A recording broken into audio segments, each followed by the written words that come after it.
Good evening, everyone. Welcome to the board special meeting for the budget. I'll call the meeting to order at, where did that clock? 5:03. I was watching that one. James, it's kind of your night. Why don't you lead us in the pledge?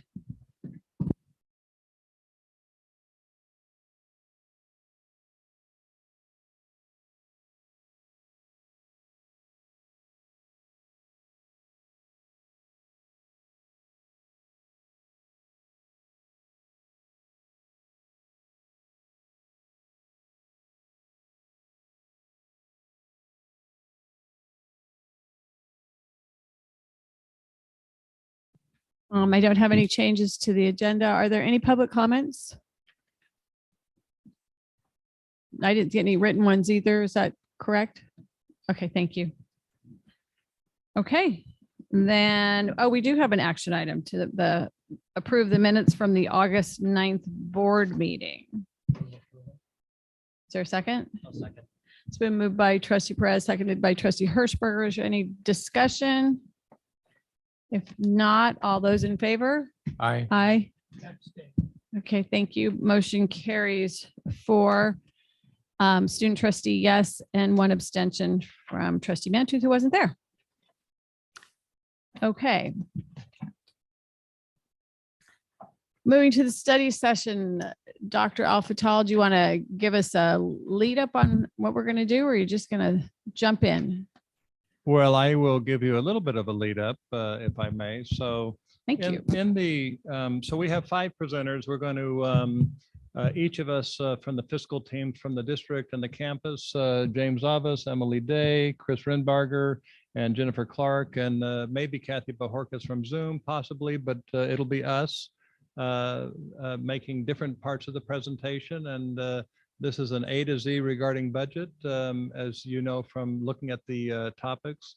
And also, I will say that it's our goal. We have some estimated start times for each of the items for the major sections. So the first item is let's start by 5 to 5:10. So you've gone through approving the first note. So we're on target so far with time, and we'll just we set those times just to kind of keep us on track.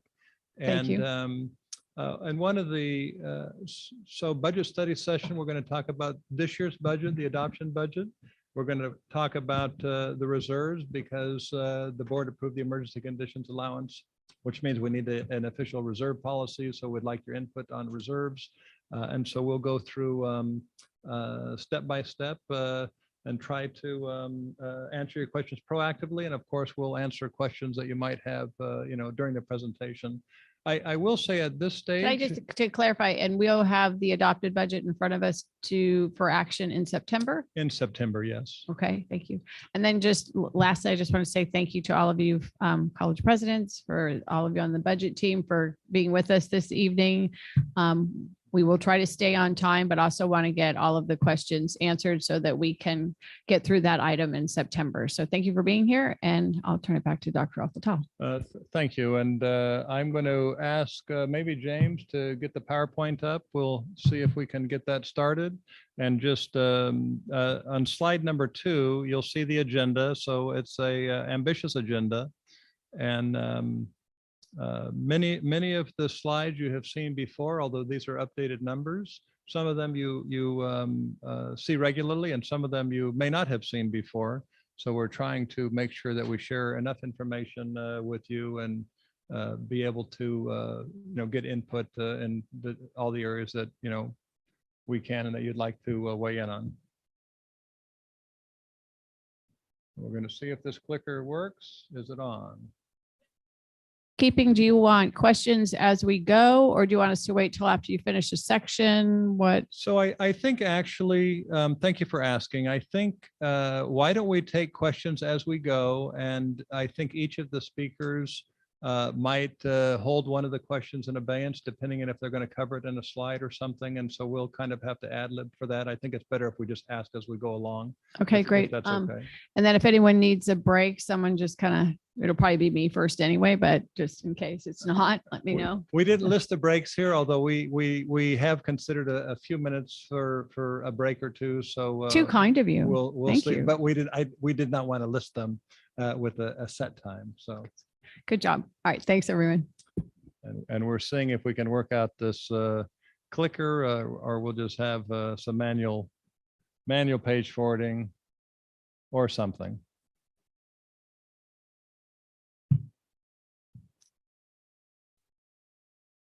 Absolutely. Well, I will say you have, does everybody?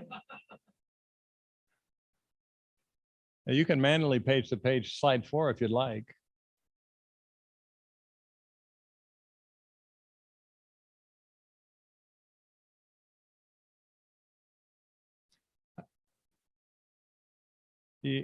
Give me another, I don't know if you have hard copies or not. I know you've had a chance to read them. So if we can, oh, thank you, sir.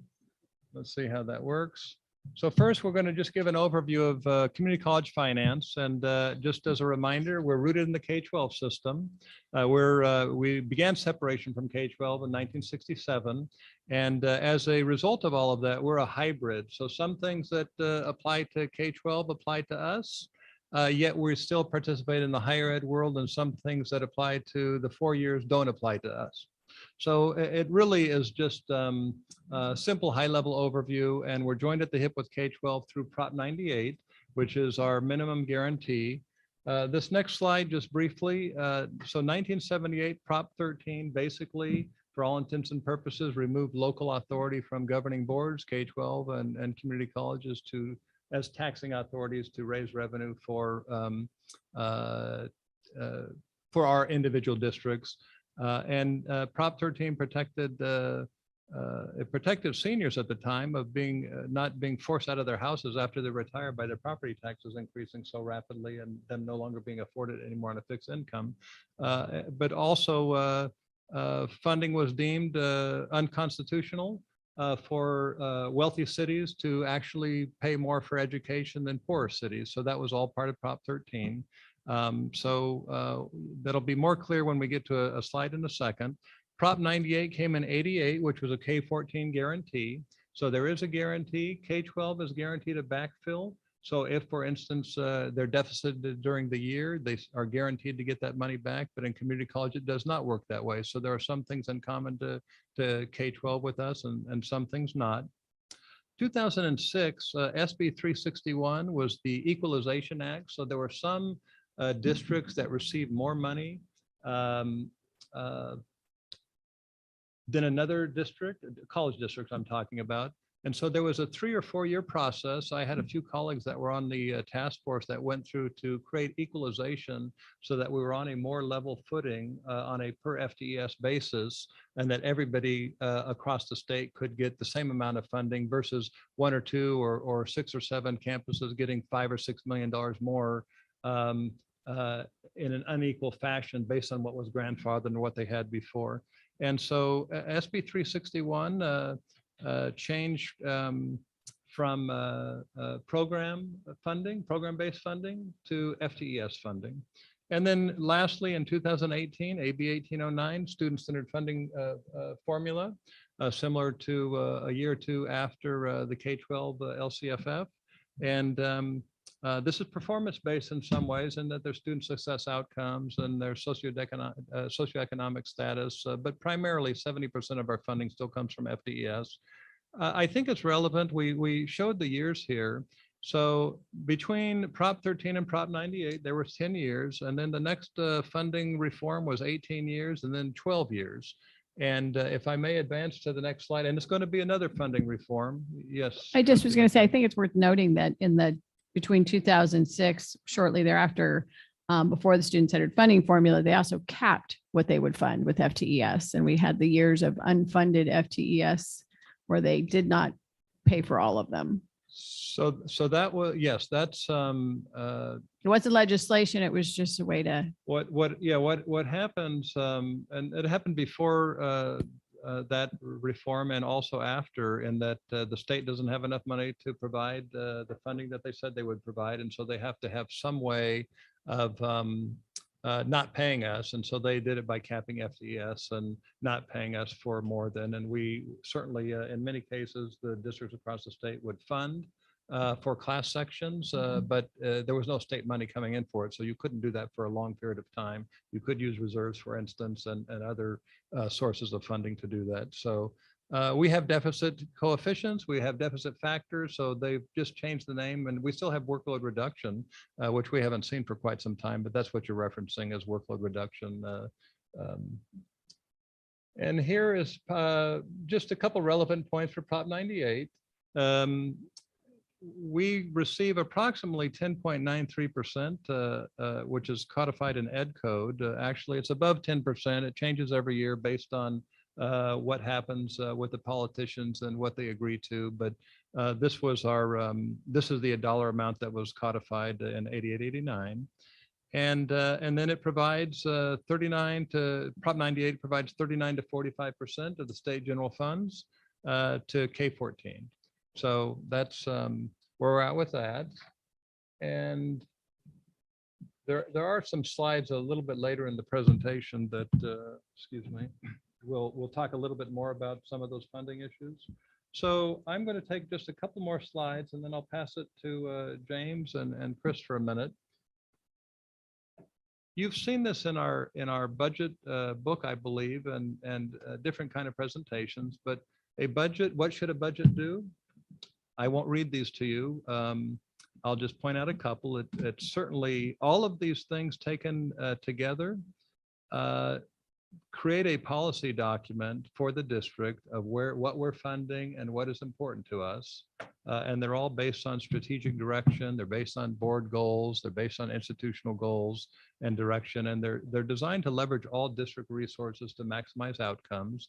And that's become increasingly important with student-centered funding formula because it is a performance-based funding formula that does reward for outcomes. And we'll you're familiar with the different points that we get, but we have a slide in there.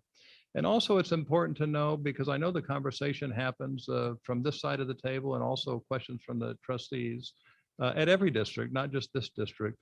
Budgets change over time, and it's because we have to budget on the best known information that we have at any given moment. So the tentative budget, when we budget, we have a certain set of information from the state and our own internal issues.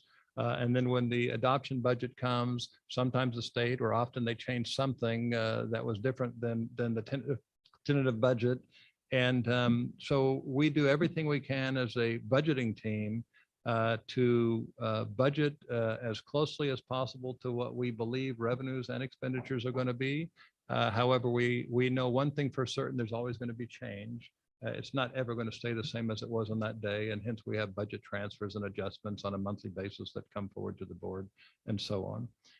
Two important points: 50% law and the faculty obligation number. So those are serious compliance issues that all districts face. James will talk about a little bit more in a little bit. But so there's a lot of different factors that we have to consider when we put the budget together to make sure we're in compliance with all the state laws, we're in compliance with our board policies, and we're also leveraging all of our resources in a way that is going to help us achieve the outcomes that we need to achieve. With that, I will just, oh, yes, sir. The first bullet reflect core institutional mission and values. Can we go back one just so everyone can see it? Oh, Please? I'm sorry. I thought I had. Does the governance team of the board have a stake into that to ensure, or at least to interpret or to have an opinion of an alignment, or that it does just that, reflect core institutional mission and values? Unless I'm wrong, I think that's the core values of the state system, which we leaned heavily on during those times, that the core mission was degree and transfer and CTE, and then career, because we did have to, in the basic skills, that's where we had to start trimming away at the budget. So yes, I do think it aligns and has over the course of time. The way I interpreted that first bullet was our Ventura County Community College District mission and values. So when I read that, I revisited our mission and values, and I said, does our budget reflect our own mission and values? And is that our job as a board to make sure that the budget that we approve does just that? That's how I interpret it, but I want to make sure I'm right. I guess I saw the first bullet as the community college, the state core mission and values, and I saw the second one as our strategic goals and values. So Well, I saw it that this is what our budget as the Ventura County Community College District should do. correct. Okay, so if that's what we're saying it should do we have a role in that to make sure in the approval process that it is? And I know in a couple slides it shares our role in the budget process, but I wanted to get the opinion of my colleagues on the board on that. May I clarify something? I'm sorry. Trustee Chair. Perez. Yes, if I may. And when I saw this bullet point, I thought of my colleague, Trustee Chancellor, because he's raised this question before in the past. And I've been trying to come up with in my own best way, a response. And you started off with the answer, having our plans be in alignment with the states. And we get and correct me if I'm wrong, but we get various plans that come our way, the educational master plan from the colleges, the facilities master plan, all of these different plans that go through the governance process. And we approve the programs and courses. And that's the best way that I think I can see that we are performing our role and our participation in reflecting the core institutional mission and values. That may be too simplified, but that's how I see it. And that's one attempt to respond to the question. Maybe I Try again. okay, I'll try again. So I guess the first question is, our budget or a budget should reflect the core institution mission and values. Is that our institutional mission and values? That's how I interpret it. So that's my first question. So I would say, Trustee Chancellor, you're right, and Trustee McKay is right in this sense. There are many things that come from the state that become part of what we do because we're obligated to comply with those issues like Vision for Success. So, but this is us. It's this district, and many of the things that come from the state are within that. So then part B is if we are talking about our mission and our values as a district and our budget that we approve, and I don't need an answer now, but it's just the thought-provoking question that I have for myself is, what is our role to make sure that our budget does in fact reflect our institutional mission and values? That's the sort of theme question I have that I'd like to discuss later, maybe. Okay, what we normally say is hire well and, make sure that you've hired good staff to do that. And that is the answer, because it's operational from once we set policy that we want to follow these strategic goals and objectives, then we hand it over to the chancellor and his delegated authority to see to operationalize that budget. That's the technical answer. Yes.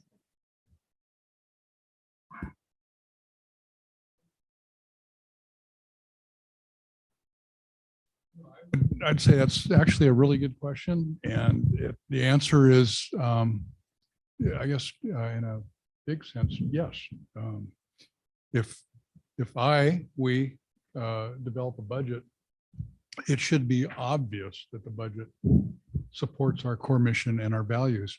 We're not going to start manufacturing things. We're not going to go so off script with the budget, and it should be incredibly obvious that the things that we're bringing forward for funding at the budget development level support our mission and our values. In fact, it's a guiding principle for budget development at all levels. Yeah.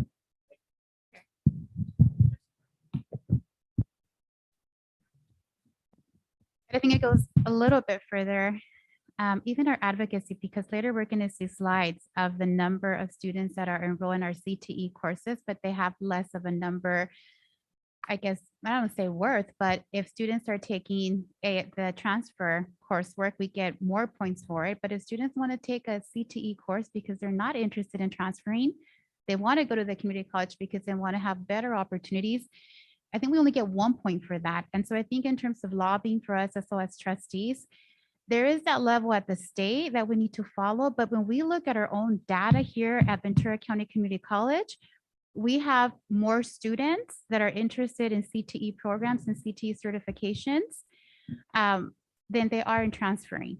And so, but we're not getting the most money that we can. And so that's just something to think about as we're doing our advocacy at the state level, because it applies for some of our colleges at the others within our state that maybe they have more of a transfer level interest, but we don't have it. We have it, but we also have a strong CT based on the numbers that we're going to see later today. So I just wanted to point that out, because as we're developing our budget and the programs and based on the needs of our county, that's a huge one. And that we're also seeing within our K-12 partners expressing that interest of wanting more programs for our students. So just something to think about, our advocacy, I think for us, because we don't get that many points. It's almost, you know what I mean? It's almost like it's set up. Time I read it, and it did when the SCIF was adopted. I have plenty of emails with that advocacy when they adopted it. So, And I think I'm ready to go back and take a look at it and look at our declining enrollment, because when it was adopted, I'm sure it was done with the best interest.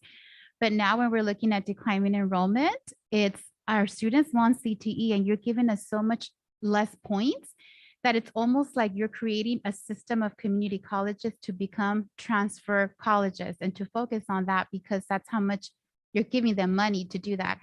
And so I think we're going to go over our budget, but I thought that was really interesting. So thank you for sharing that data, because I was able to notice that based on the data that you provided in terms of the coursework that our students are enrolling. And that was very eye-opening for me to be able to see that. And we'll get into, James will share more details, I think, down the road with that. Any other questions or comments, or okay, so this next slide, which James is going to talk about, is the budget development timeline, and I will let him get into some detail and description. Okay, yes. So this is our budget development timeline. Unfortunately, on a slide, it looks extremely small. So I believe we did give everybody on the board a full-size printout. It's a little bit easier to read. It's still small, but that's just because it is a very long and well-defined process with a lot of steps at a lot of different levels. I was thinking I could start in the top left corner and just, no, I'm just kidding. I'm not going to read through the whole thing. The gray section is really the state budget and all of that, how that all works. You know, starting in September is when the state chancellor's office starts submitting their requests for the following fiscal year.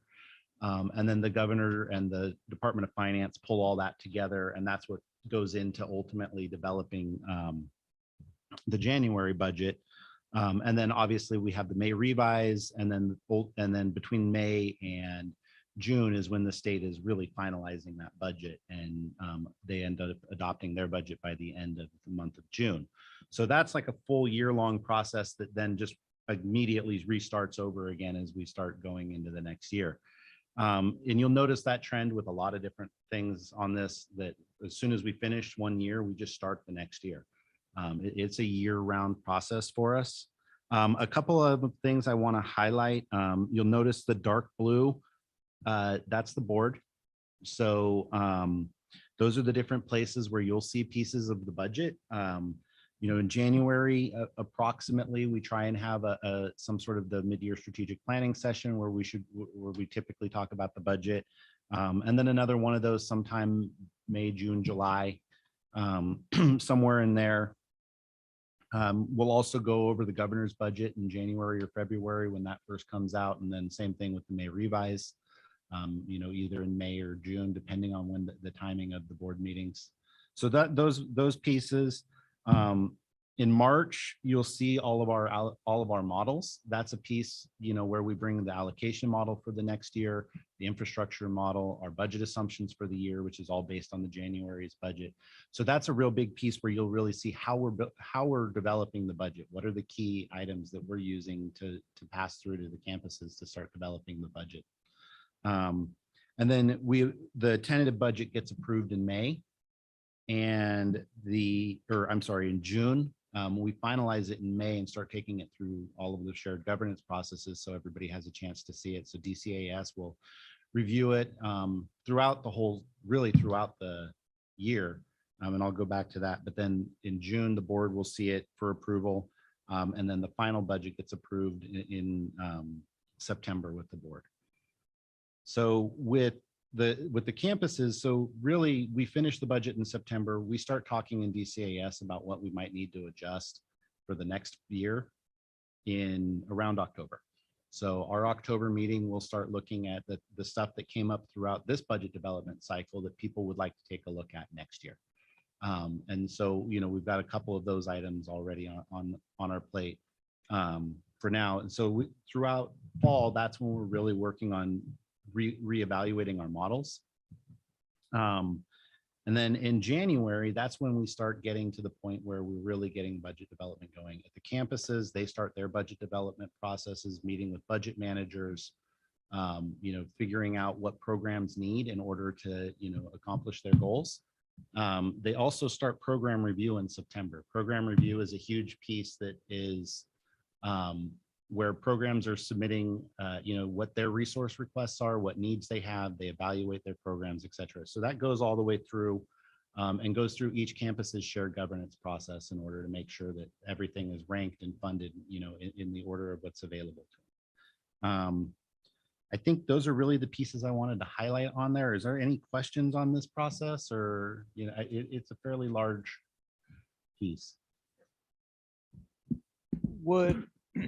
If a particular college or department for that matter had wanted, let's say, for example, and this is a hypothetical, but two of our colleges have nursing programs and there's wait list on them. So let's say Oxnard College says, okay, we're on board. We want to do that too.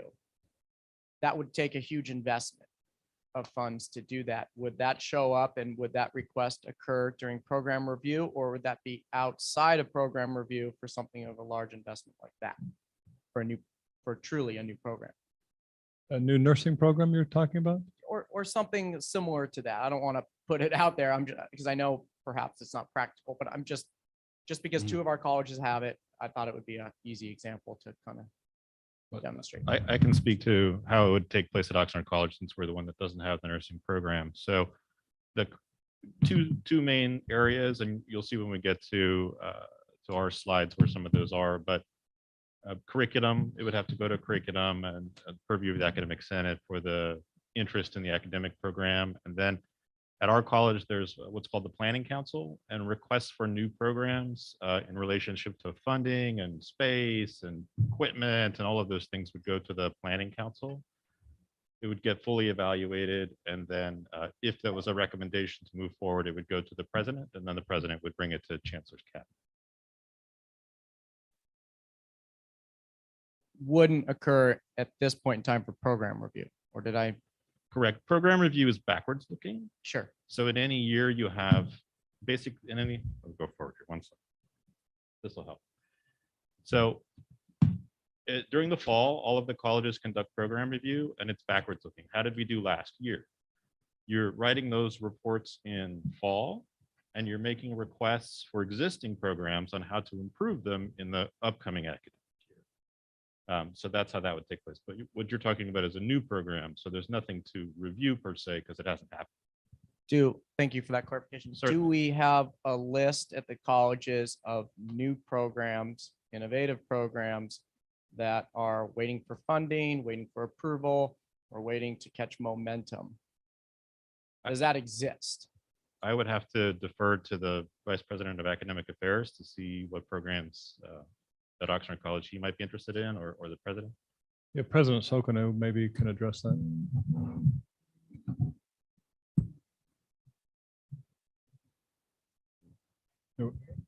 Yeah, so a good example of the cybersecurity, it came out of the industry coming to the college and saying there's a need. And so our career technical program faculty members then looked at that. They pulled, our IU folks pulled the data to support that. we looked at a duplication or the lack thereof and made a decision as to how we move forward. But it came organically either out of the industry or it came out of program and curriculum development. And that is then proposed as part of the request for resources the next time around. So it's an iterative process. In this, wherever we are in that, what you just described, I'm sorry, I'm just trying to follow. Were any requests made this year? For new programs? Correct. I'm just At thinking. any of the three colleges? For our college, the newest programs are data science, mechatronics, and for non-credit programs, it's landscape design.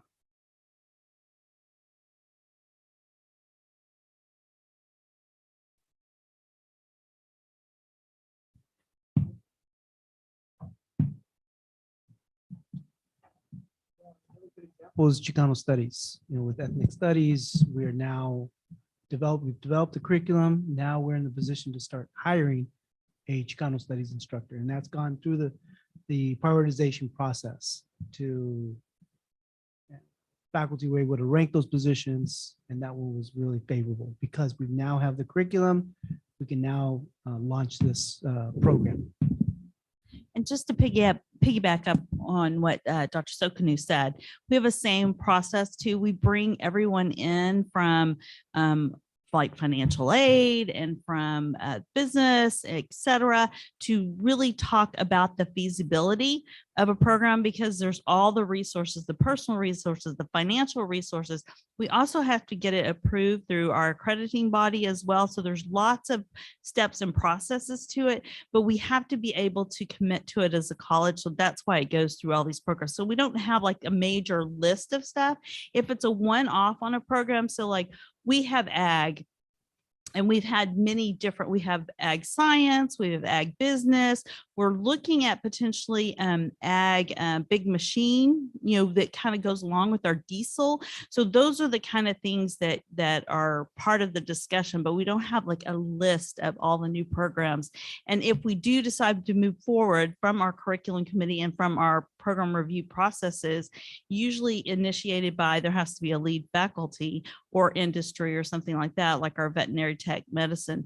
Then we go through all the steps to make sure it's feasible. And then we go through the steps of entering it at the college, at the district, any new classes, and then again at the state and at our accrediting body. So it's a long process. And that's right. If it's a career education, it goes through a regional process too for approval. Okay. I guess to backwards on that, my last question on this, thank you for allowing me to ask, is from all the different groups that are involved, whether it's faculty and all of the ones you've all described, is there a clear understanding that there's the resources and I guess will from the district to support that and of these new programs and innovation? Like if somebody says, well, this is a need in the community, whether a business comes to us or there's just, post-COVID, there's more need for blank. Are the resources there to back up that innovative risk to starting a new program and seeing it fully implemented, at least at the initial stages? Is that communicated through the budget? And is there a placeholder for whoever's going to start the process to have the funding to start it?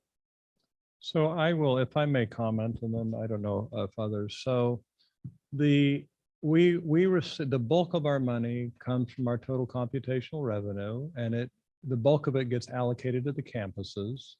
And the campuses, through the processes that you're hearing described, determine based on the resources that are available and that are there, what moves forward. And that's, I think so those programs, this is an iterative process that all of the length of time the colleges have existed, they're doing this all the time. Is what can we do? How can we improve? What programs need to stay? What programs need to be added based on what's happening in the external environment all around us? And so the funds are at their site to make those decisions about. It's not, so it gets built into the budget to reach the institutional mission of the campus. which rolls to the district or vice versa, depending on how you want to look at it. And so there's a lot of good work going on in that already. And so the money flows to them. It's not something that the campus would have to come and say, we would like to access reserves, because most of the money is at the campuses, and it's even residing in the reserve buckets for campuses, Okay. if that helps. No, it does. And it's funny because when you look at our district vision statement, it says Ventura County Community College District will become the leader in development of high quality, innovative educational programs and services. And I'm going to speak for myself and the board.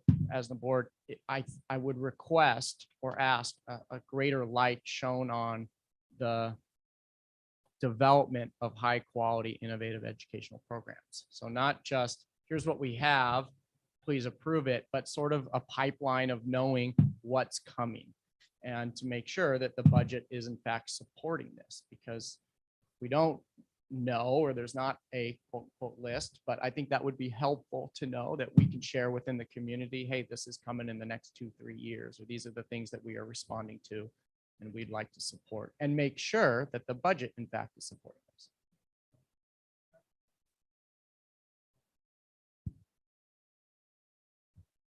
Vice President Bojorquez, are you there?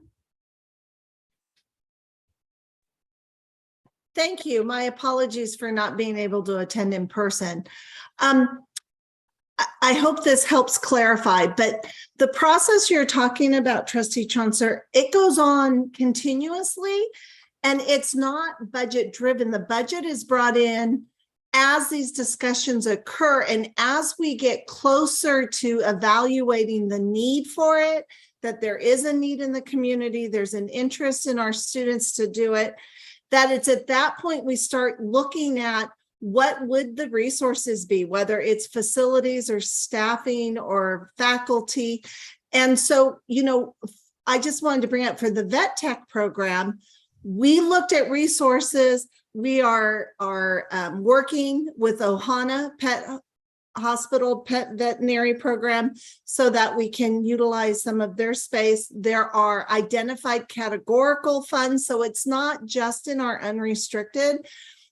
Those positions were prioritized through program review, which we're going to get into more. So what I want to say is those things are going on at the same time as programs kind of float to the top as being feasible and needed, and the ones we want to move towards.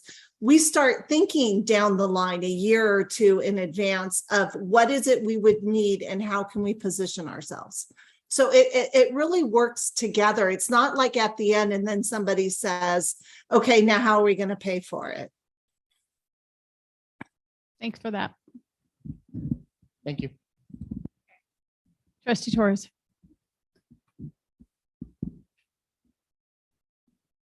So I'm looking at the development timeline. I'm also looking at, I believe it's fourth bullet point. It's going to be a budget that's developed and communicated in transparent manner through participatory governance process and public meetings. When did our public meetings take place in the development of this budget that's going to come forward to us in next month? So that that happens at all the board meetings.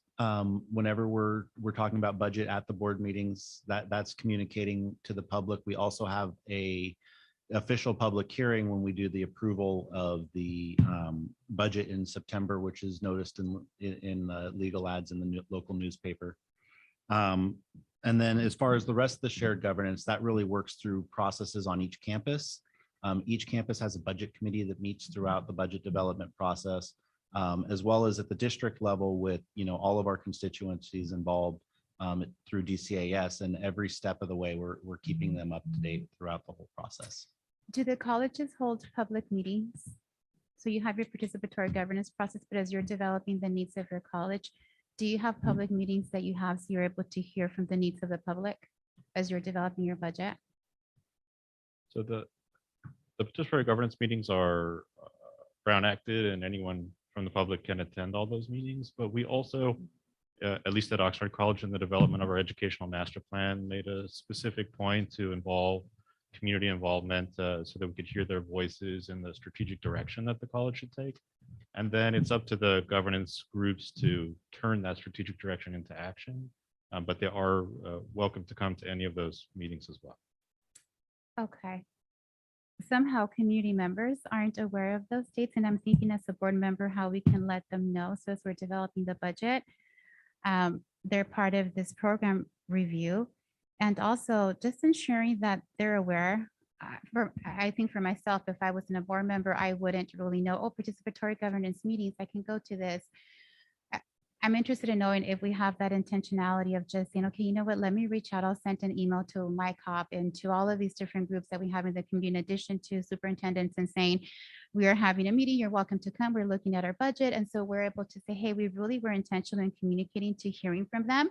And we're presenting forward budgets that truly have all stakeholder input from our colleges as well as from the community. Because it's important. I would definitely be one to now, as we're moving forward, to let them know these are the meetings. You can go to the colleges and provide feedback. Because as I'm listening to the process, I think it's important.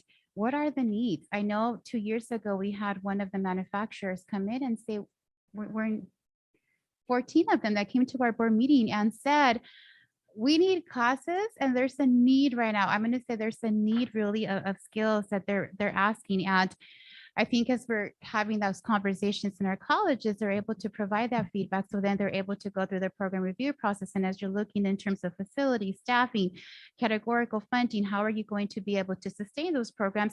You also have strong partnerships with the manufacturers of businesses because they want to stay local. And so I remember I was surprised. I think all of us were surprised. We're like, whoa, like they're coming to us. And I think that would be helpful to me as we're moving forward in the budget, knowing that input took place within the colleges. So when the budget comes forward, I can say, you know, people had an opportunity to go and speak and say what their needs are of the community. And what's coming to us is truly something that was vetted through the participatory governance within our colleges, but also within our communities. And we look at our communities and sometimes they're not aware, oh, this is where I can go and speak. And so this is helpful, but I saw a hand up from someone. Chair. Did someone have their hand up? Yeah, I was just going to mention that there is a forum for that type of discussion. Every month we have community advisory meetings. So for example, next week, I'm going to meet with a group of 30 community leaders, manufacturers, local industry partners, city government, and they help advise. We present on different initiatives. And then a lot of the ideas on new programs comes from them. For example, a couple of years ago, the superintendent of the local school district was adamant that they wanted a Filipino studies program. And it's going through curriculum now. It's a lengthy process, but he knows that it's something that we're developing in close collaboration with the school district. So there is those opportunities to engage the community through our advisories. Now 3 colleges have it. And then also on the strong workforce, there's also separate advisory sessions for the different industries. For example, I'm just thinking cybersecurity. We have an advisory for cybersecurity and some of the other initiatives. On quickly, we used to have a community advisory board to us, and we had meetings, once a quarter or 3 times a year. And they started out somewhat robust as long as we had something specific to ask them, kind of as the budget money was coming back. That was, I remember when Mr. Mantooth participated as a superintendent for the county. And those, as long as there was a specific agenda that there was a reason for them to come, they were robustly attended. If there wasn't, they were sparsely attended and took up a lot of staff time, and we didn't accomplish very much. So I think that maybe we can, look forward to, when we meet about strategic goals and things like that and getting community input, how to go about that again. I like that. Okay. Thank you. And there also is January and June study sessions like this one that are, certainly advertised and so on, just in addition to the other things that was discussed. Chris? Just to finish off this slide, the main point of this slide is the program review comes to a central place, but then all of the requests go out to the various governance groups. And in each of those governance groups, there's constituency representation.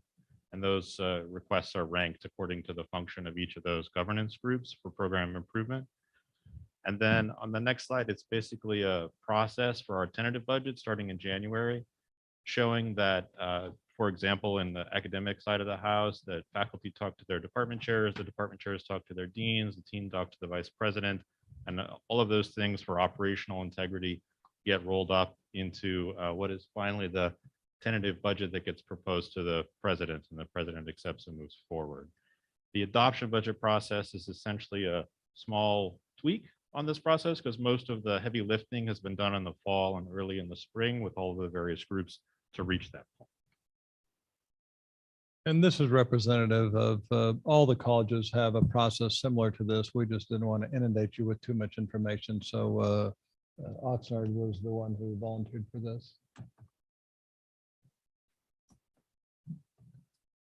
Slide 12, which Trustee Chancellor mentioned earlier. So board engagement and budget development, and I mentioned the planning sessions a few minutes ago, but Dr. Uptal. sure. Sorry, Chair. I have a question on the last slide. It's a quick one. At all three colleges, because the budgets are developed so early on, is predictions on enrollment factored in?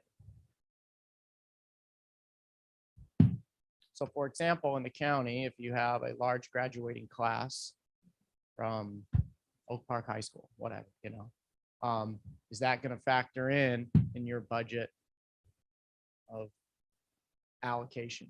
You're going to say, well, we have 200 more students most likely that are going to come because we've reached out, we've enrolled them, or our counselors have met with them.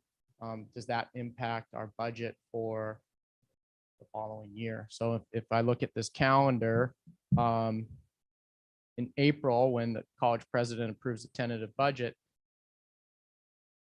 is enrollment incorporated in that decision or that budget?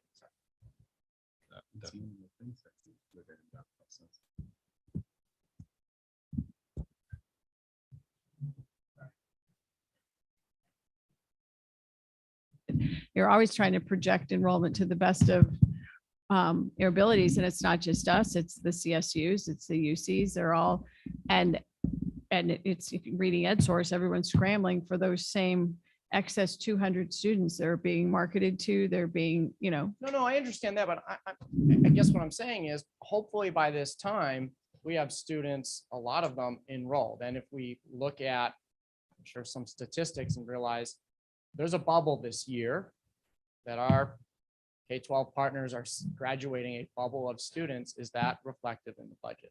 I know a big part of it is a guess, but there has to be some. Dr. Hopkins. I would say yes. We always look at and try and anticipate enrollments. And if you remember in the past, there have been situations where the presidents have come back to the board and say, you know what, we weren't anticipating X, Y, or Z, and we need additional money. And there's been time that reserves have been released for additional summer classes and for other enrollment needs. So yes, we try and be as nimble as we can. We predict as best we can. But if we got into a situation, we would work with our chancellor and the other colleges and try and come up with a request that the board could help us with. So we're trying to meet those needs and be as nimble because things do happen. And we're anticipating that as the economy struggles a bit, that our enrollment should go up. That's the normal pattern with community colleges. And I know we're all planning for those circumstances. Yeah, I hear the flexibility on, well, if we get more students, but what if the latter happens to where we approve a budget and there's program review and everything, we get to this point in April and at Oxnard College, 300 students don't show up or 500 don't show up. Is what happens then? So let me, Budget is already if I may, allocated? so when you have fewer students, the nature of the work is part-time faculty sometimes don't get sections assigned, and so there's no students for the classes. Another thing that happens is you have classes with fewer students in them. If the class is one that is needed for graduation, if it's needed for the full-time faculty that has that particular assignment, that load, and so on. So there's there's ways on the downside. Those are a couple of things that happen. On the upside, certainly, if you had 200 students, there's nearly always room to add 1 or 2 students in particular sections without adding faculty. But sometimes if you had to add additional sections, then you would use part-time faculty. Or there's issues with scheduling and calendaring that happen at the campuses that you don't have to say, for instance, on the K-12 side, you would have to say, I need to hire 15 more instructors because we have these 200 students coming in, and it's, whatever the class limit is. We are able to deal with some of that through part-time, and some just adding 1 or 2 or 5 students per section. Right now, we have some sections that are not fully loaded because of COVID, and we're offering them with fewer students than we normally do. So I don't know if anybody else wants to add to that, but I guess I would just add, to answer the question from a planning perspective, most certainly enrollment is factored in. In the current environment we're in right now, we're in this hold harmless spot, which means we can run classes with lower enrollment and sort of get away with it and still serve the students the way we would really desire to. But as we come out of this, and it's going to come where, and the best, not the best, a big source of enrollment information is our history, but it's also other variables that are happening in the environment. What's the unemployment, rate? We know there's a relationship with enrollment with that. There will be an assumption, or a range of an assumption. We've already done it this year. We know kind of where we think we're, what we're budgeting for in this hold harmless environment. But you take out the hold harmless piece of that, and then it gets real in a sense that the colleges, all of us, we're going to have to budget to the bucket that however full that is. And that's going to mean making some decisions. Maybe it's around part-time faculty or cutting back on core sections, but we're by definition enrollment driven institution. So it's got to be the key thing that we pay attention to. And just on this slide, if I may, the annual budget development framework. So we bring to the board in March, I think, the assumptions for approval prior to the tentative budget. So, and also the infrastructure model and the allocation model. And so it goes through the participatory governance process, and we bring them forward to the board for approval and comment and input and so on. And that happens every year. And on the assumptions, for instance, I mentioned earlier that we utilize the best known information that we have at the time. A lot of that happens to come from the state. And so it's best practice to, if the state says, here's what it's going to be, then we have to go along with that. And sometimes that changes, 3 months later, as you've witnessed, every year, I think, for the last few years. And then also, I think, Trustee Chancellor, this particular third bullet, I think, looks at a little bit of what you had brought forward earlier today. We bring forward all of the budget discussions that come, but also the administrative and programmatic updates to trustees so that you can say, hey, is this really, accomplishing what we think the budget is supposed to? And one of the things, we'll talk about mental health a little bit later in this presentation, but also there was a brief mental health presentation done, I think 2 meetings ago, and it's going to come back at our September meeting. And so we do bring those things forward to you and give you an opportunity to look at, is this the appropriate thing? Is this what we're doing? And at least you can see how the money is being spent, what's been budgeted, and how it's serving the community. So those are some of the issues of your involvement in budget development. And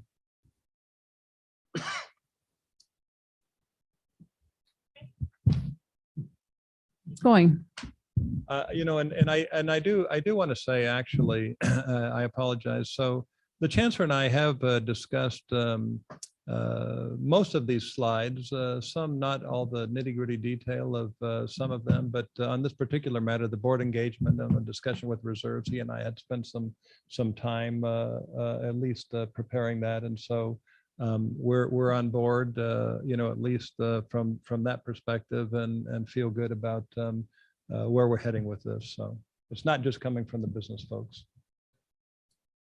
Let me just zip through the next few slides. Excuse me. So SCFF, just as a reminder, and Trustee Torres, thank you for mentioning a couple of things. This was going to be me, not James, I suppose. This was established very quickly in a year without much field input. And so SCFF was, that is, unlike I mentioned SB 361, which took 3 years of a statewide task force to develop and work through all the details. And there've been multiple revisions since it came, and there've been, you know, several implementation issues since this was established. So if you just look at the next page, page 15, whoever has the clicker, thank you.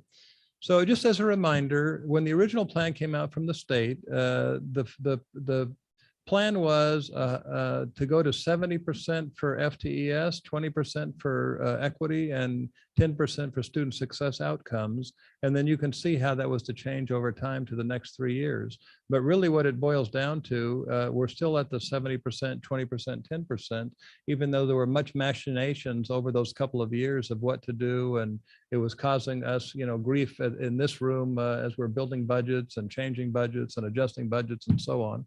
And so this is just a historical slide that I wanted you to see and be reminded of. The next slide, 16.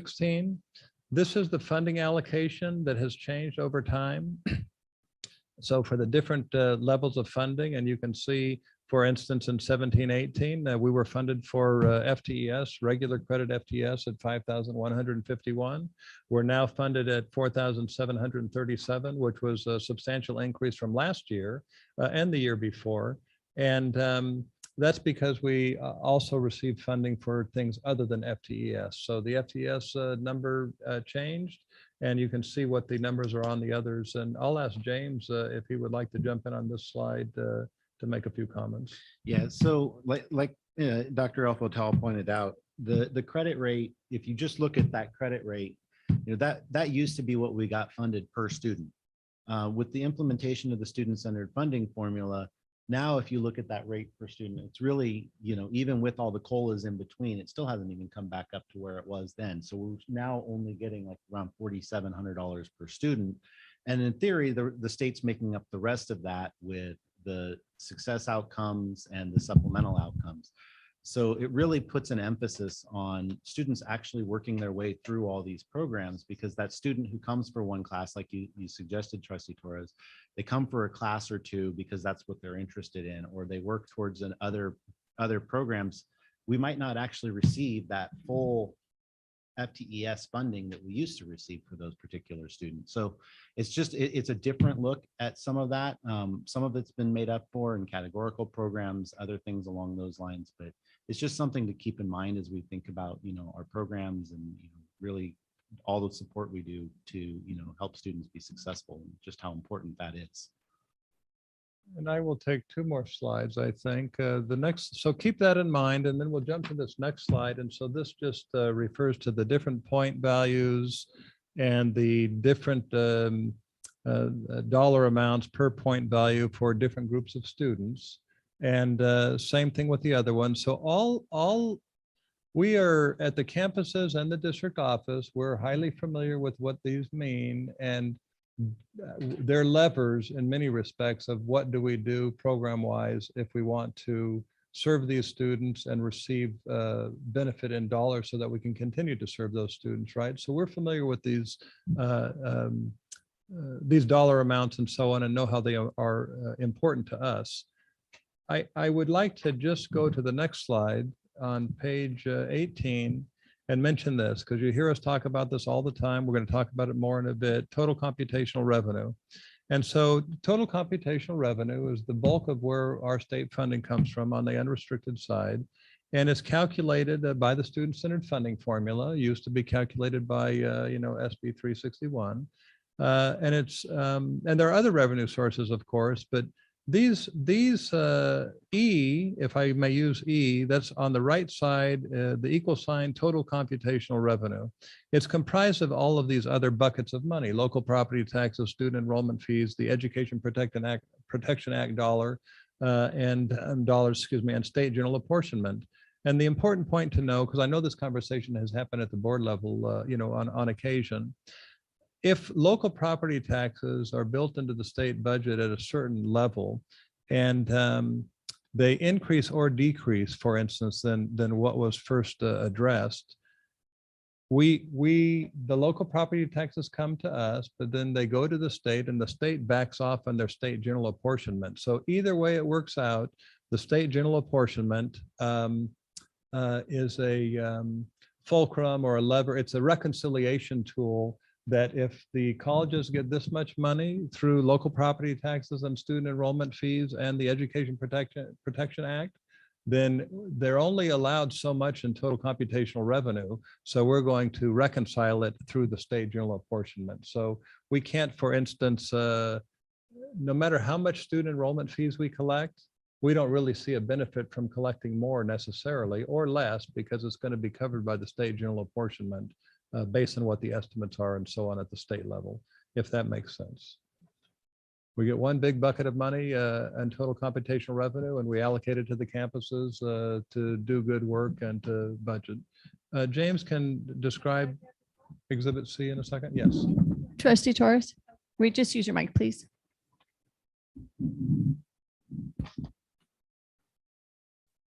That I forget the mic. The state general apportionment, and if it can be a side conversation, I'm happy to have it at another time if it takes too much time.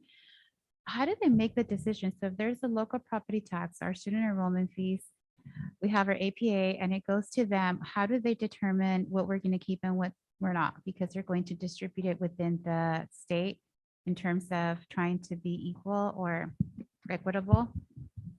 James can address that, and you might have led us into the next slide, I think. Okay. Yeah, so, and this does lead into the next slide, but real quick, essentially the local property taxes come to us, the enrollment fees come to us. We have a series of reports that we file with the state throughout the year that tell them how much we've received in those areas. And then they use that to calculate how much to send us in our total computational revenue, which really does lead right into this next slide, which is just the summary portion of our Exhibit C. So the Exhibit C is the apportionment calculation that the state does, and it really breaks down exactly where all of our outcomes are, how many FTES we have, everything. This top section is just the summary. The detail would have gotten a little bit messy. So the idea with showing you all this slide was to just kind of show how our funding comes to us. So somewhere behind the people on the thing there, we have kind of right in here, but you can see it over here. You can see the revenue sources. That's telling them, you know, that they have it up. So, okay. So you up at the top, you can see the student center, the total computational revenue, and that's our base allocation, which is the FTES piece of the student-centered funding formula, the supplemental allocation, which is the equity piece of the student-centered funding formula, and then the student success outcomes, which is the outcomes-based piece of the formula. So you can see what we generated from each one of those pieces of the formula over on the right-hand side there, and that gives you our calculated total computational revenue. And then down below that, the next line, the $177 million line, that's the hold harmless that we've talked about with the state. We're guaranteed to get at least that much. And that's from when they implemented the student-centered funding formula. Or wait, sorry, I got those ones backwards a little bit. So that second line is actually our stability calculation. So stability basically looks back 1 year and guarantees that, you know, if we have a decline or something along those lines, they're going to give us a year to adjust to that. So what they do is they look at our calculated total computational revenue from the prior fiscal year and add COLA to that. So we've talked about this a little bit, but that's what that line represents. The one down below that is the hold harmless from the student-centered funding formula. So that's looking at our 17-18 total computational revenue and adding COLA for every year since then. And that's the piece that's ultimately after 23-24 going to transition into that modified hold harmless we've talked about, where it'll just kind of stagnate. And we'll go back to that a little bit later. So what we get is the maximum of those three calculations, and that becomes our total computational revenue, which for us, for this year is the stability calculation. This was the year 21-22, by the way. Yeah, and so this is fiscal year 21-22, and I'll highlight, this was at P1. So, and we'll go into the different apportionment cycles, but at P1, which is the piece that we get in February, this is where everything sat based on, you know, what was reported to them. And then down below that, they reconcile out our revenue sources. So they say, okay, this is what your total computational revenue is. Now you have property taxes of $77 million. So we take that off of your total computational revenue. You have EPA coming in at around, let's see, 33, sorry, it's not $1 million. You have you have student enrollment fees of around $15 million. So they take all of those off the top, and then what's left comes to us as general apportionment. The next piece is down at that bottom. You can see here the available revenue. So that's them saying, okay, you've earned this much through total computational revenue, and the state has this much available to give you. So if they don't have sufficient revenues, you get what you see down at the bottom down here, that revenue deficit percentage.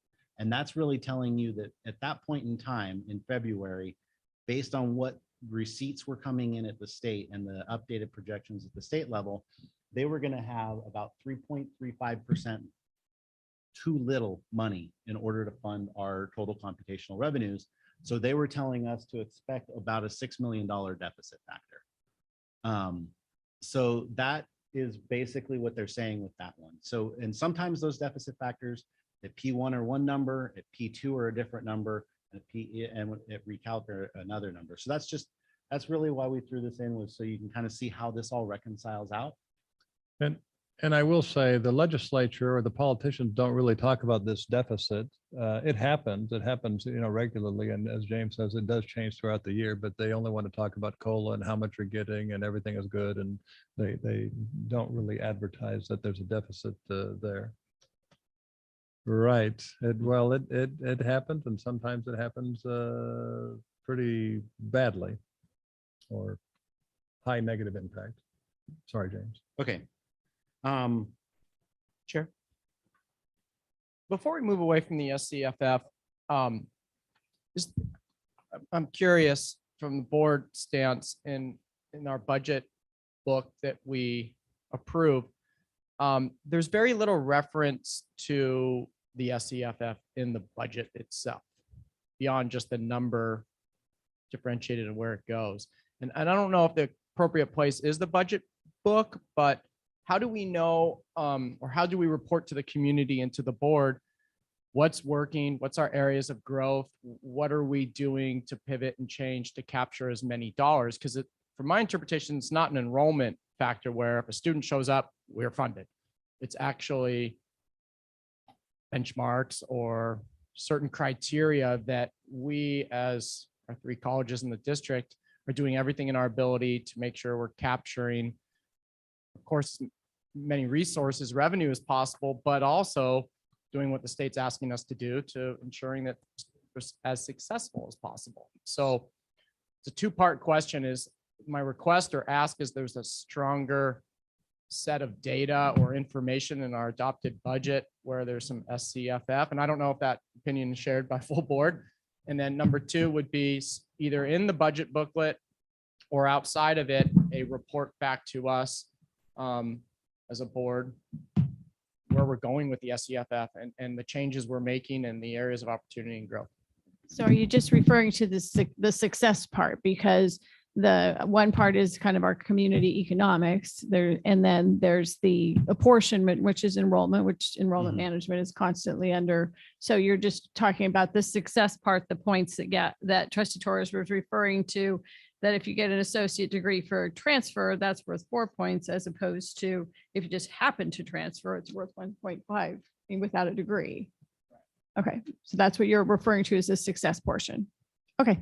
And if I may, I believe that there are SCFF references throughout the budget narrative, et cetera, but I think there probably is less of a reference on the front page because this is the funding model that we have. And so all of this money comes. But James is going to talk about the allocation model and how that relates to that. And I don't know if you were finished with this slide or. Well, like a multi-year projection almost, like on that slide that Chair McKay is referencing, credit certificates. So it'd be interesting to know this year versus last year, how we're doing in that department on the revenue side. Because that will tell a story on how we're doing maybe on success. So if we compare numbers, right? So we do look at that. Typically, when I'm doing a multi-year projection, when we're looking at those sorts of things, this is one area that's particularly hard to predict because it's got so many different factors that go into it. You've got, No, I was talking how about in many, arrears, like, Yeah. like saying, here's what we did last year and the year before, Mhm. you know, and maybe here's our goal for this year, and it's going to be incorporated in the budget on the revenue side. yeah, and something like we do look at all of that as we calculate our revenues each year, we do our best with it. This is one area we tend to leave relatively stable. So, one of the pieces with the student-centered funding formula that changed from its original implementation was originally this was only a 1-year look back for the success data. It's now a 3-year average. They realized that, that's something that's going to bounce up and down quite a bit every year. So they wanted to just have a smoothing effect of having, a 3-year average for your success outcomes. And then also that piece, while important, only makes up 10% of it approximately across the state. So it's important, but we are still predominantly funded on enrollment. That makes up for us 71% of our revenue came out of that base allocation. But still $20 million, right? Yeah, no, it is still not a small amount. I'm just Sure. saying, like, ultimately it's a smaller piece of the pie, and it is still predominantly in there. And my ask is just to show more of Mhm. that piece of the pie in the budget booklet from 1 year to, if that's shared by my colleagues. on the And board. just, oh, The budget book is the place for it, but we do like a student accountability report card, just kind of that, how are we doing and how is that 3-year average looking? so, and I think actually it's in the budget book, but it's on a spreadsheet and it just, James is going to, actually, it's kind of like it is on this exhibit C where it says 1 base allocation, 2 supplemental allocation, 3 student success allocation. But I think maybe what you're asking, and maybe I'm misspeaking. I do know that we have brought forward information on that particular topic to present to the board as an information item or an update, just like enrollment management is brought forward sometimes. And so there has been information that has come forward to the board to say, here's what the results look like and the things I think that you're talking about versus because it's a look back. And I think the way that we do budget is, as James described, because there's 28 moving parts in there, you have to look at it as well. If there's some correlation between those moving parts and FTES, you have to make some of those assumptions and they get worked out throughout the year, right? Somewhere in the adopted budget is an assumption on the revenue side of SCFF, right? Right. Got it.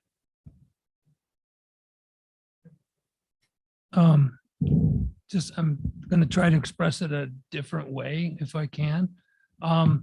It looks like in all 3 components of the success formula, we have an ability to help write the script.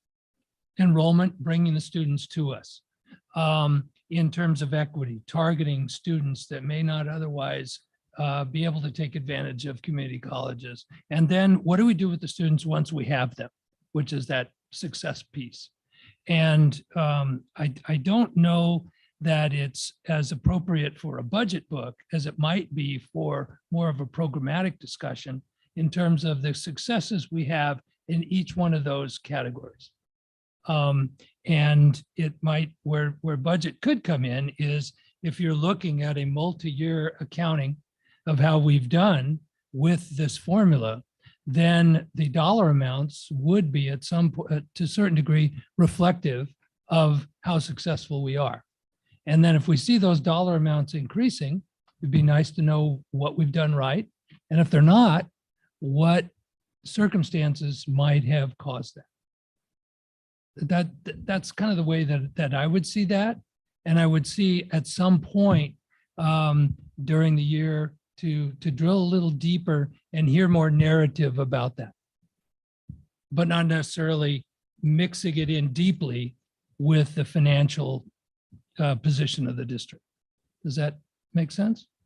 Yeah, as you just described it, in support of growth, for example. So if our SCFF dollars grow on the revenue side, but I think where it gets confusing is because there are so many different areas embedded in SCFF, we in theory could be thriving in 8 of the, 10 areas, right? And 2 could be truly struggling.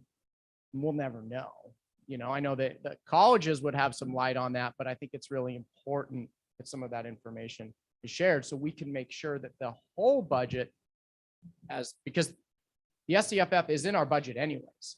There is that line item that says $20 million is going to be captured on the revenue side, and we're going to put it towards programs. So I think we're saying the same thing, just shedding some light on the SCFF. And Chair McKay, I think to get to that question that you're asking about, for me, and correct me if I'm wrong, that gets back to when staff brings us updates on the administrative and programmatic updates. So it's not just in the budget development process, but it's throughout the year. So it's incumbent upon us to ask those questions. So.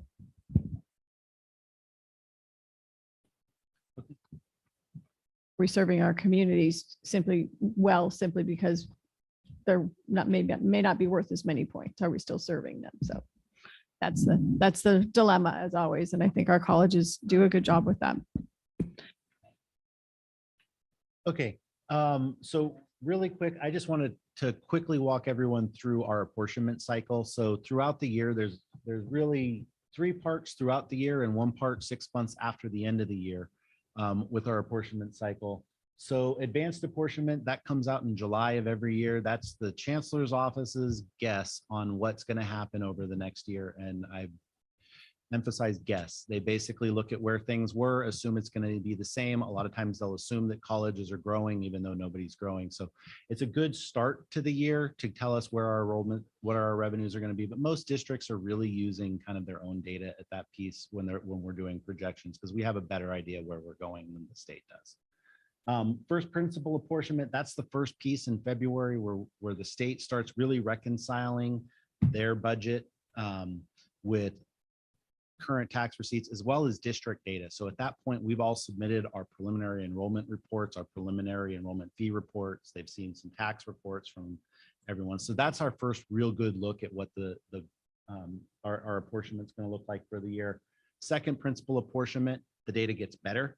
That's when, at that point we have submitted our spring data to the state, or, updated our enrollment fees, all of those pieces that go into it. And then finally, at the end of the year, 6 months after the end of the year, they recalculate everything and reconcile back for the previous fiscal year. And sometimes that's positive. It has been the last couple of years. Sometimes it's negative. Sometimes they go back and say, hey, guess what? We sent you too much money last year, so you're going to have to pay us back. So it can go both ways. It's just one of those pieces where once they get all the real final data, then that's where it ends up. So. Okay, and then this last piece, just to highlight, and you'll see this in the budget book, these are just the other district revenues that come in that we budget for in our unrestricted general fund, the full-time faculty hiring funds, part-time faculty equity funds, unrestricted lottery proceeds, and then our non-resident tuition. These are all things that come in addition to our total computational revenue. They're a smaller yet not insignificant portion of our budget. So, I just wanted to highlight what those are.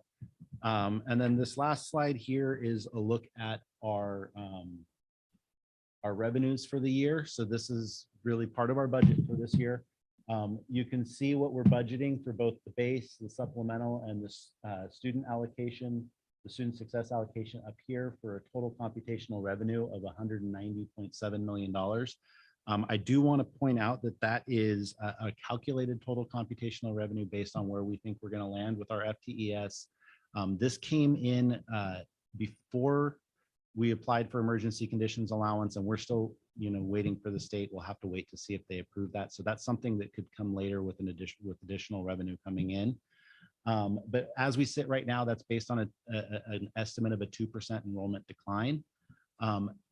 And then also you'll see down here a deficit factor. That's really us looking at our budget and saying, okay, there's a good chance that the state's going to that there's a deficit factor at the end of the year. There wasn't one in fiscal year 22, but most of the previous years there's been a small deficit factor, typically less than 1%. So that's really us saying, you know, if something changed from our calculation, putting a 1% you know, buffer in there in case the state doesn't have sufficient revenues to fund what they think they're going to be able to fund. So.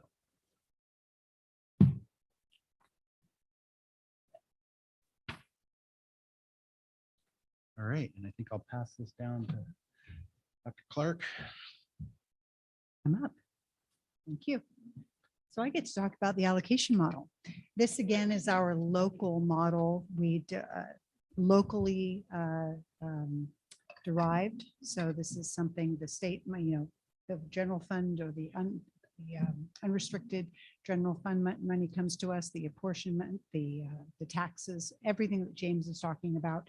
That $199 million number at the bottom was the total when you take the total computational revenue plus the other sources of revenue. It was just under $200 million. That's what we then decide how it gets allocated within our own district. So, and again, we do get funded as a district, not as colleges, right? And so let's see, we had been working on this in DCAS, which was our local district-wide committee on on administrative services budget. You all know what DCAS is. A couple of years we had some really robust conversations about this model and how we could change it based on the new SCFF, because prior to the SCFF coming out, our older model did not, you know, there was no SCFF, so it was based on some different factors. We wanted to change that, which we ended up doing. As I talk through the allocation model, I am going to reference, we chunked it into three major sections. So we're going to call the first section the district-wide expense section. The second section, the class schedule delivery model. That's the sort of the second chunk of the allocation model. And then we're going to talk about the SCFF piece of the model. And we did agree that when we changed the model most recently, a couple of years ago, that there would be this phase-in process. So this last year in 21-22, that was actually the first year of the new locally developed allocation model to be implemented. So that first year, there was going to be no impact, no change to the way the money flowed to the campuses. And then year two, about 25% of the change would be reflected in the model. Year three, 50%, 75%, et cetera. So over 5 years, the change would be then fully implemented. I'm looking on my phone, and so I don't have to do this. So this is the first part of the first chunk of the allocation model. And this is the sort of, we lovingly called it the off the top. There are the off the top expenses, the expenses that come off before a lot of the math, a lot of the calculation. There's a lot more math involved, a lot more formulas when we talk about it flowing to the colleges. So the off the top or the district-wide expenses is right here. So you see that we start with $199 million. That was that total revenue number that James referred to a few slides ago. We have three things that come off. The district-wide services. I'm not going to read all the district-wide services, but again, these are district-wide services. These are services that serve all the campuses in the district office, like HR and IT, and there are a number of them. Utilities is another item that comes off the top. And I know there's been discussion at the board level before about, hey, why doesn't the money flow, the utility money flow to the campuses, and the campuses pay for their utility budget or their utility expenses, I should say. And there's actually a reason for that. And that is that there are differences, district to district, the different water districts, rates, buildings, age of buildings at different campuses are older. Some are more efficient, some less. So rather than, penalize or, handicap one over another, we just take it all off the top, utilities district-wide. And it's been like that for as long as I know. And then the DAC. The DAC is currently at 7.3%. And again, those are the positions here at the district office that serve, again, the colleges, universally. Any questions about that slide? Chair. Oh, yeah. I hear the reasonings for utilities to be funded from the district, and I understand that that's how we've always done it.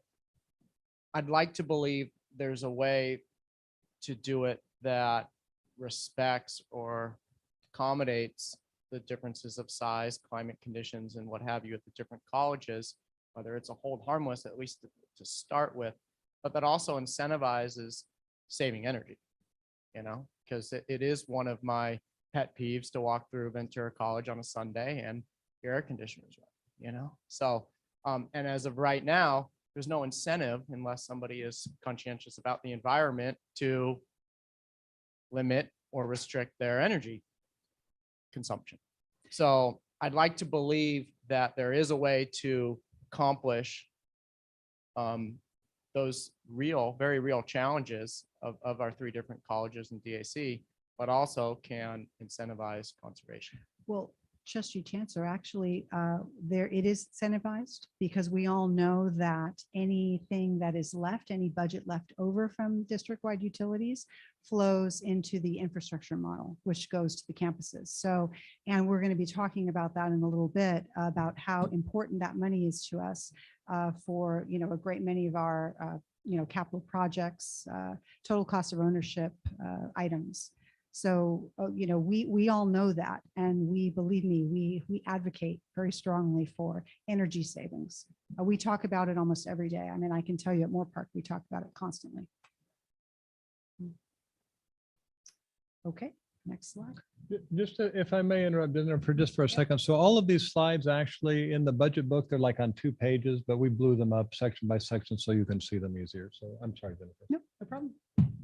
So this is the next section of the allocation model, section 2, and this is really our bread and butter.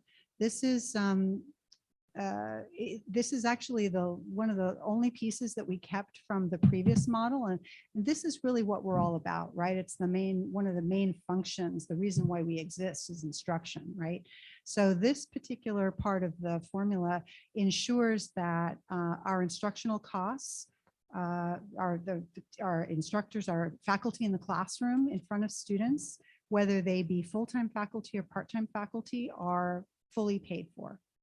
And I'm not going to take everybody through the math, but it does, the factors that weigh in here are the number of students that you've got, so your full-time equivalent students, and then the productivity factor of 525, which is actually, if you're not sure what that is, it's sort of the average number of students that a full-time faculty has in their classes or are making contact with on a regular basis. That's where that number comes from. And then there's some local numbers like what's the average cost of a part-time faculty in the classroom.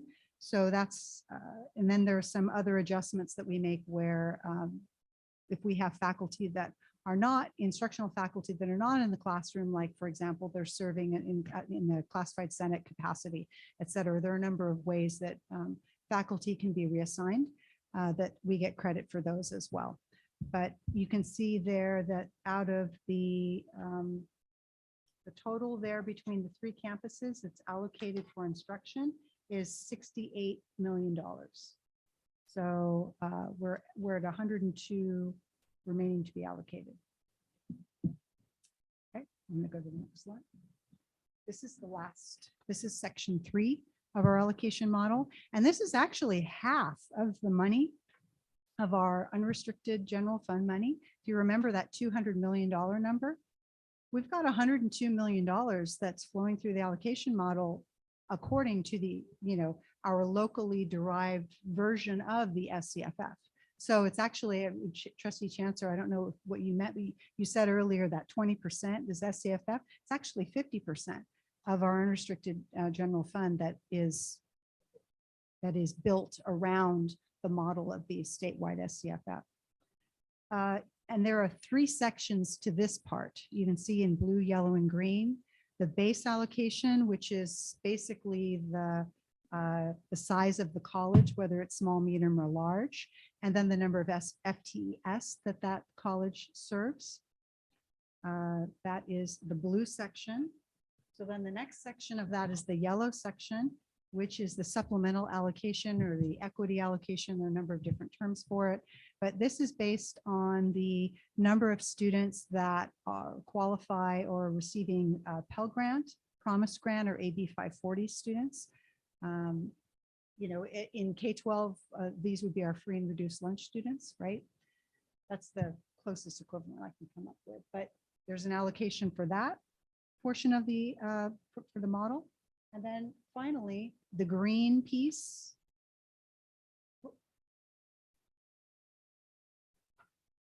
Other questions? When you said slide 26, you mentioned 68 million, a little bit over, goes towards faculty for instructional. Yes. And then you said we still have remaining to be allocated 102, a little bit over. Okay. That's going to go through the funding formula, that amount, and it's going to be distributed just within the colleges. Then it's going to be everything else besides instruction. Correct. Okay. And then my next question was on page 28. So Promise Grant and Pell Grant recipients. So Pell Grant recipients, I always interpret that as far as students experiencing poverty at times, and it's based on the income level, and they receive the Pell Grant. And then the Promise Grant would be for all of our students, or No, Promise that Grant? is state promise.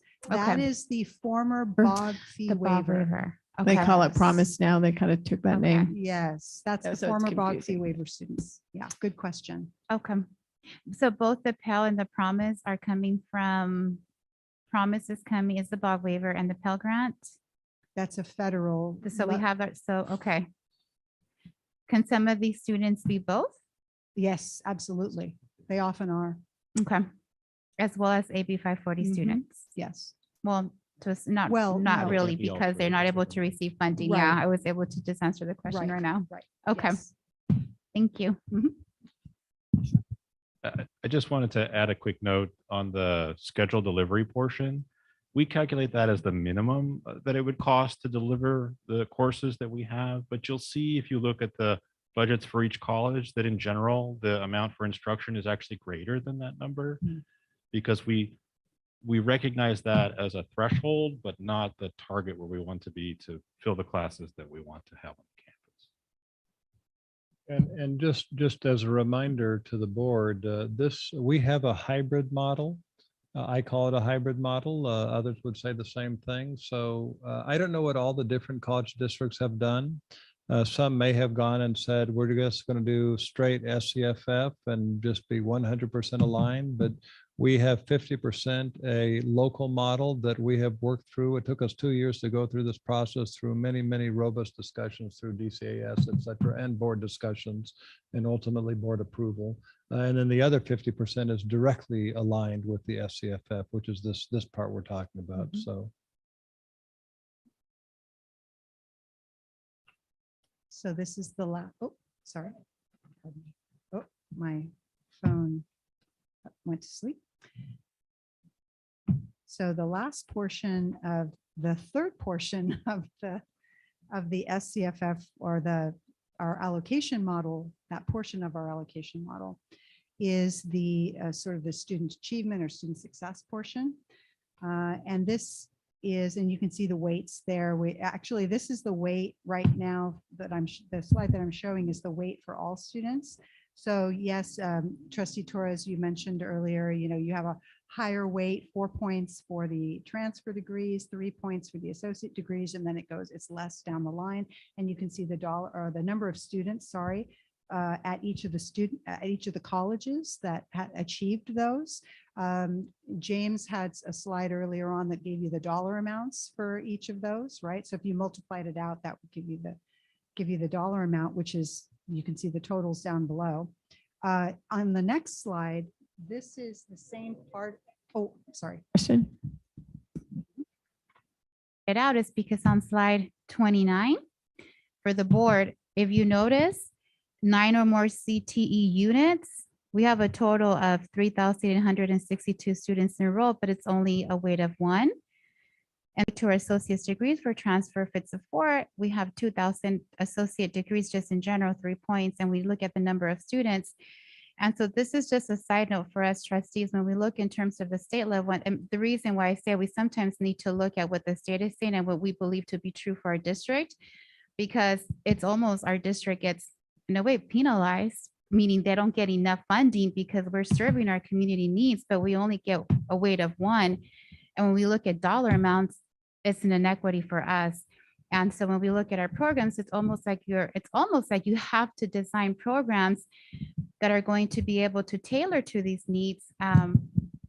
It puts the colleges in a very difficult situation in developing their academic programs because they're not weighed the same. And so I think for us as trustees, as we look forward at the state level in our lobby, when we go to our CCLC meetings, particularly for us being able to look at this, because when we're talking about equity, this is so inequitable and it forces almost colleges in a way, how do we do this to take care of our students? But at the same time, we don't get the same funding and it's going to impact this in our formula. It has such a huge impact that I think for me, this was eye-opening and the amount of work that really goes into the staff and trying to develop equitable and good programs, but yet we don't get funded the same. So I think that's when you were first elected, when they talked about winners and losers. It was the kind of the loud scream among colleges that there were winners and losers. This is the part of it that you're talking about. Yeah. And I think for myself, just seeing with numbers, I'm definitely ready at the state level to be able to have those conversations with this information, because it's just unfortunate that some of our students who are not interested in transferring and for our colleges not to be able to give funding for great programs that we can also bring in place. So I just wanted to highlight that for us as trustees as we go to our CCL meetings, so we meet also with the elected officials, and just a side note for us. James. So one thing I do want to just add on real quick with that is some of these outcomes, I would call almost like add-on outcomes. So you'll have the student who gets like the associate degree. You get the points for them for getting the associate degree. If they also transfer, that is an additional level of points that you get. So if you get the student who's got the credit certificate and is in like a CTE certificate program, they get the certificate. Oh, and they did the 9 or more CTE units. Then that's like an add-on in addition to. So it's not that those students aren't getting funding. It's kind of an extra encouragement to have them, kind of accelerate some of that. And it's really like a little bit of an add-on. So you're right. There are some areas that are, obviously a credit certificate is not, according to this formula, worth as much as an associate degree or an associate degree for transfer. But those inequities absolutely exist within the formula, but there's other pieces in there too that kind of help with that. And some of it's also there to try and encourage students to do things like the transfer level math and English within the first year that, when they first came out with this, that was something that there were indicators that students who did that were more successful a little bit quicker. So that's why they were really trying to provide that extra incentive to try and get students to take those classes. Encouraging them to take those 2 classes in that first year. So.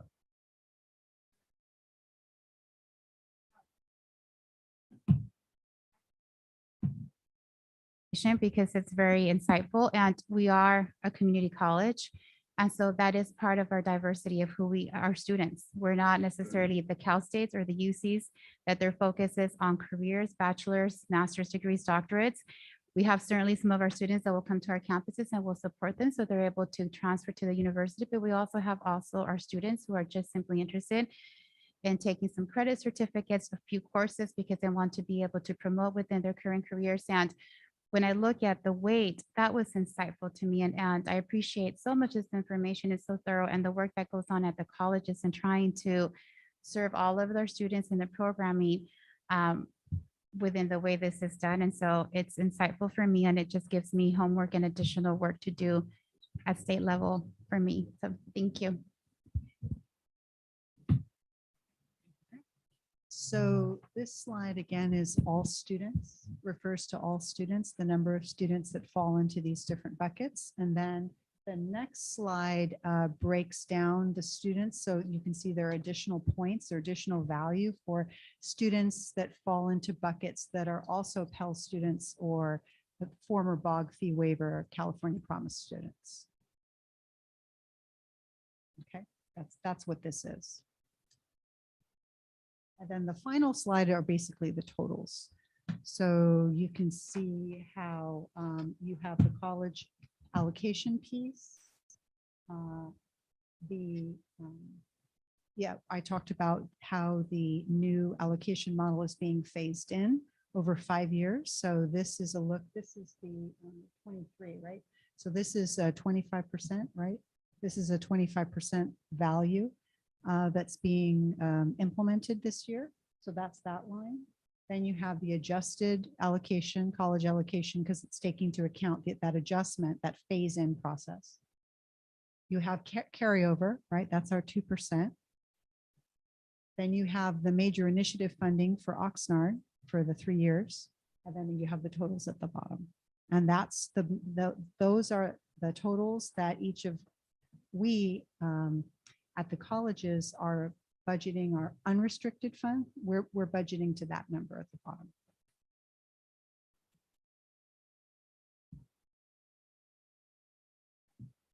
Here, and I don't know if it's because it's no longer at the colleges, it's been spent.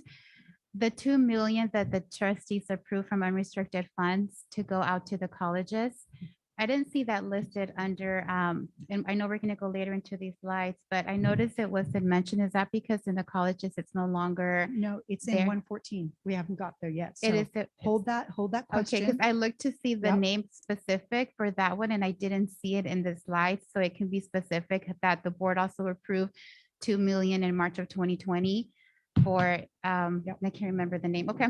Yep, it's unrestricted funds, but it's designated, so it's in 114, which actually Chris is going to talk about that in a little bit. Thank you. Okay, so that's probably at the end of this allocation model. If there's not any more questions on that, it's a good time to take it. Oh, I think there's one more slide on oh, it. sorry. Last slide on allocation model. Yeah, this one summary just pulls it all slide. back together. All back. Oh, am I on? Hello. This is the summary slide that pulls it all back together again. I like the color coding. You can see, each piece. You got the 199 million at the top. You got the off the top, the 170 that flows through the model. You can see each of that with the color coding, and then you can see at the bottom how, again, how it's allocated, pulling that all together. Chair. Quick question. It was going to come up later, but because of the asterisk bottom, it says similar to the colleges, the district office is allowed, and I think that's an important word for the 2% carryover. The previous slide, when you mentioned this is what we budget, which includes the carryover. Yes. Our college is allowed to say, we have a great need, maybe through program review. There's winners and losers there, right? Everyone's not fully funded or funded at the ability that they would like. And throughout that process, can a college say, well, we're going to carry over 1.5%. We're going to carry over 1%. Or no, the demand is right here, right now. Our reserves are stable enough. We're going to spend it all that we're allocated and not save an additional 2%. Is that ability in policy or in practice? Sure. I know that that's happened. It has. That yet not every year there's 2% to carry forward, that colleges are spending beyond that. So they don't have 2% to carry forward. That does happen. Yep. Okay, so if we're done with the allocation model, why don't we take a 10-minute break and stretch our legs and come back? We're good?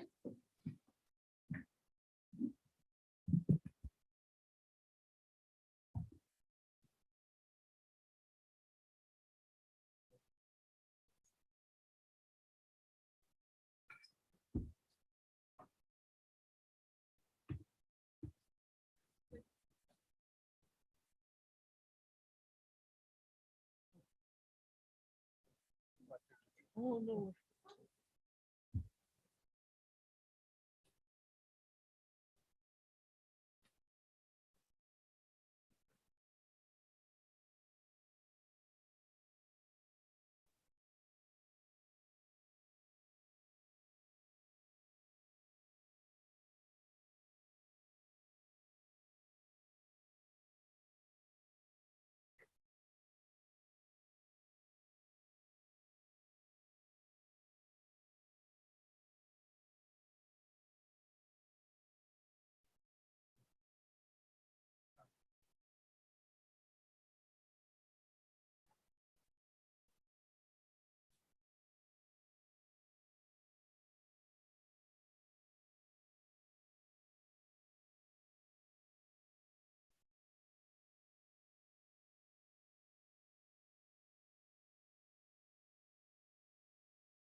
Is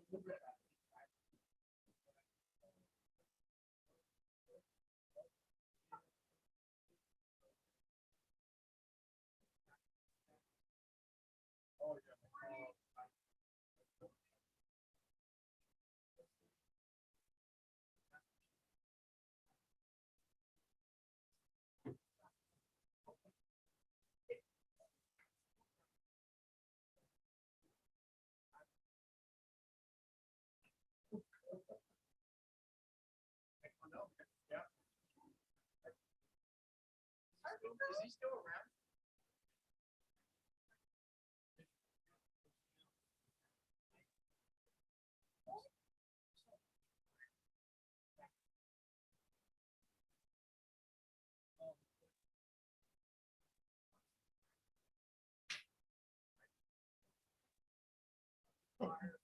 Yeah, yeah. That's finally my mom. Yeah, yeah.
Now we made it through.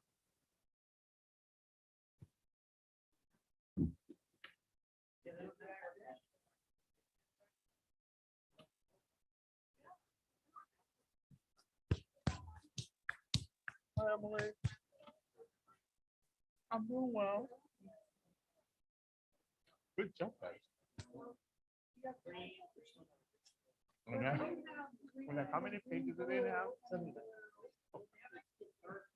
of these.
So who's got unrestricted general fund budget? I get the fun of that one. Dun, dun, dun, dun. James. It's a thoroughly exciting topic, and you'll be happy to see that this slide and the next slide are just titles. Cool. All right. All right, so At this point, like in the presentation, we're going to start really weaving in a lot of our budget pages. So a lot of these are going to look very familiar. These are the pages we have in our regular executive summary for the adoption budget. We wanted to weave this in so that, we can start having, a little bit more time to go through them if there's questions. So this first page is our adoption budget by major objects. So that's all of the major spending categories. You can see our academic, our management, classified salaries, employee benefits, that obviously makes up the bulk of our budget. Supplies, materials, operating expenses. One thing I do want to point out right now, I know it was mentioned at tentative budget, it's the same as we're looking at it with adoption budget right now. This is pending the outcome of our collective bargaining process. Right now, we're still in the middle of that. So right now, this is all budgeted as based on our current contracts, to be updated as things change. So this next slide really just takes that same information and breaks it out by campus. So you can see each campus as well as the district administrative center and district-wide services, all how that's all budgeted here. So not too much to talk about there. This is a pretty standard little piece there. This is another slide we see, same comment as before about the collective bargaining agreement. So you can see that 81.5% is down there. The previous 2 years, we wanted to highlight that was our spend during COVID. There was a lot of things during COVID. It was a very odd period in terms of our expenditures. We had a lot of stuff that was covered by grants. We had lower enrollment with, fewer sections here and there. We were using HERF money to cover sections that were being offered with lower enrollment. So there's a lot of things when you look at just the unrestricted general fund that kind of make this look a little bit odd. So we just wanted to highlight that piece. I understand there are a lot of variables. One that you've mentioned, we're in the midst of negotiations, COVID. But last year we stated we were going to be budgeting for 88%. And we came in at 80%. So that's a huge difference for us when we receive that and the community receives that on the budgeting side. And I don't want to go year by year, but we're continually off in that area in the neighborhood between 3 and 5% usually of stating what we're going to do and then what we close the books and actually do. And that's worrisome to me. Percentage of the costs that are salary and benefit. Correct. Okay. Yeah. So in our tentative budget of last year, we stated it would be 88%. And I believe our final budget last year, we stated it would be 84, but it still came in at a much lower number. So, and I appreciate that we're stating it's going to be 81% this year. That's sort of is a new path for us, stating maybe that's the closer number. And I would back that up with when we do go to these CCLC conferences and the ACCT conferences. It's one of the kind of around the room questions that they ask trustees. Raise your hand if you're, in the 90% or pushing around that, and you see a few hands, everyone goes, ooh, and then there's always like, okay, well, remember the 85 to 88% is that sweet spot. And we're missing that for close to 10 years now, if that is in fact what our goal is. But I think that's an important question for this board to ask and make sure that we're on the same page, or at least a consensus for it.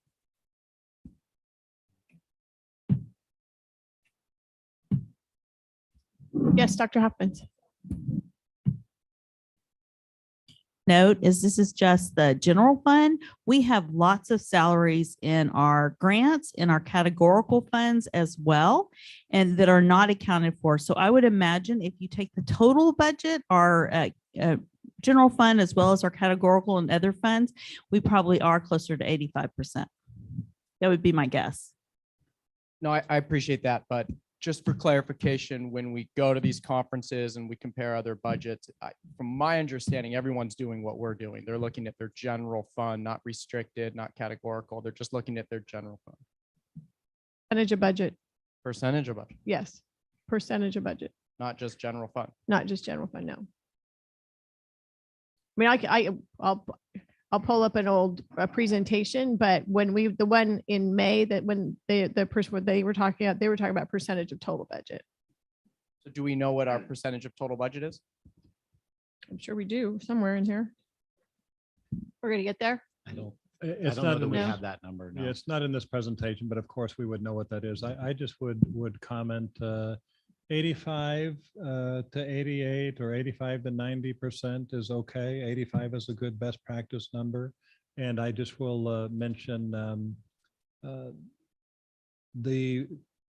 as things change during the budget process, that number does change and it does fluctuate. And I'm sure the numbers that you commented, I assume they're accurate, but I mean, I didn't look them up. But I assume that they are, and it's certainly not the first time that you have commented about it.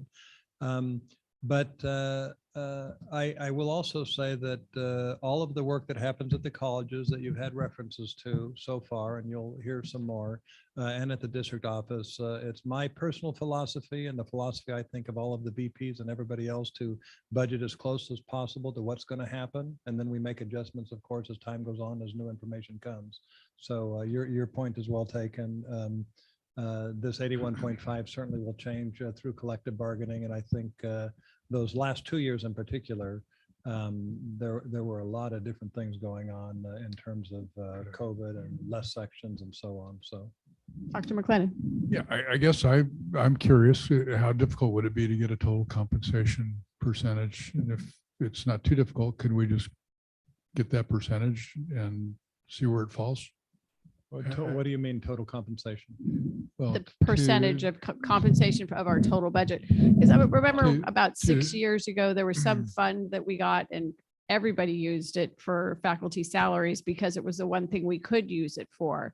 Yeah. And so so that's why I'm fairly confident it's always from total budget, because there's just funds like that come along where that's one thing you can use it for. And just hearing this conversation, there's some different understanding of, we should have the numbers and be comparing apples to apples, I guess would be if it's not too difficult, to Dr. Hoffman's point, if there's a way to calculate that, I think it would be helpful.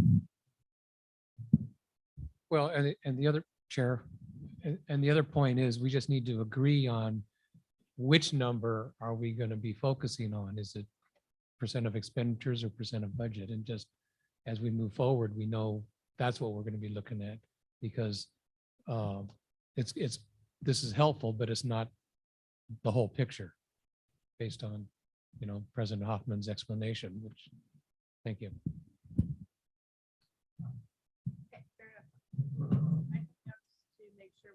Percentage of salaries and benefits of the general fund as well as the total budget, and agree on whatever that target is.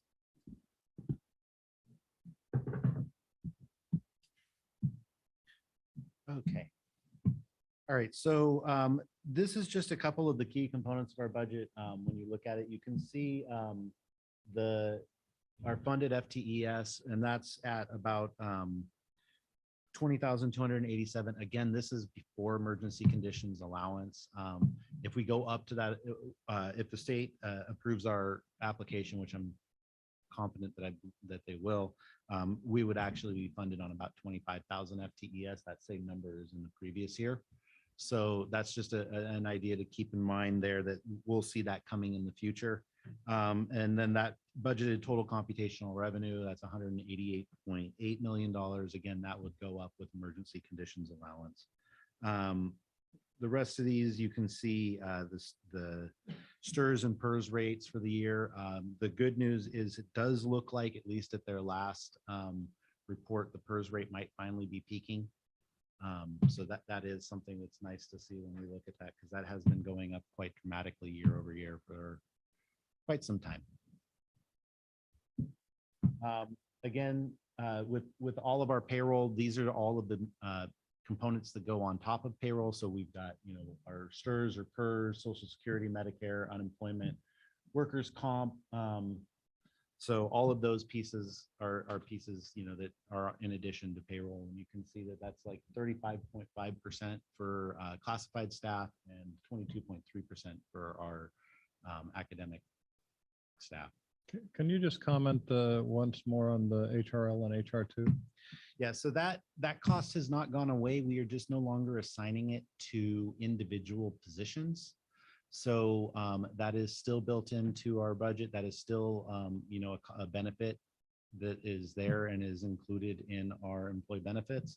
It's just that we're no longer trying to tie it to each individual position and as a percentage. We're just covering that cost at each campus as a total amount.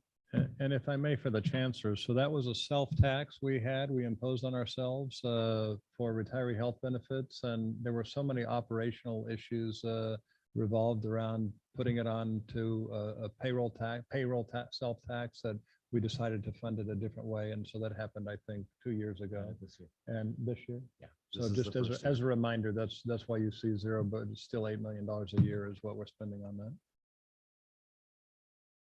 And I think Chris Rindbarger is going to go through Fund 113 and 114 on behalf of the colleges. Everybody good to move on to those funds? Okay. Okay, so the first slide on Fund 113 is just sort of a reminder where the district made the decision to establish this fund. Part of it was in response to accreditation findings that we weren't planning for total cost of ownership, and we needed a method to budget for total cost of ownership. We often refer to it as the infrastructure fund, but it might be better named the total cost of ownership fund. Right.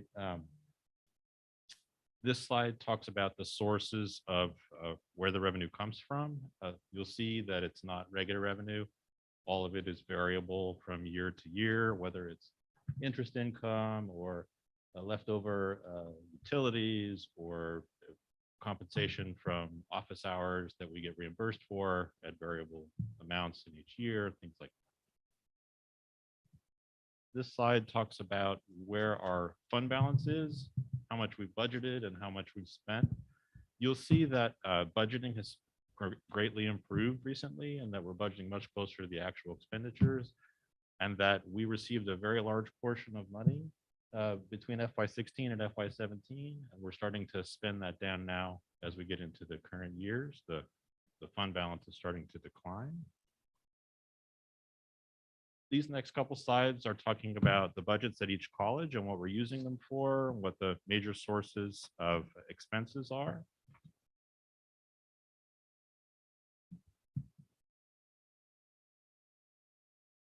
Any questions about Fund 113? Yes. On the slide 44 and 45, I'd like to think that some more detail would be helpful here, because as the district received that letter that total cost of ownership is an issue, are we addressing it? And the biggest source of planned projects just says scheduled maintenance and furniture.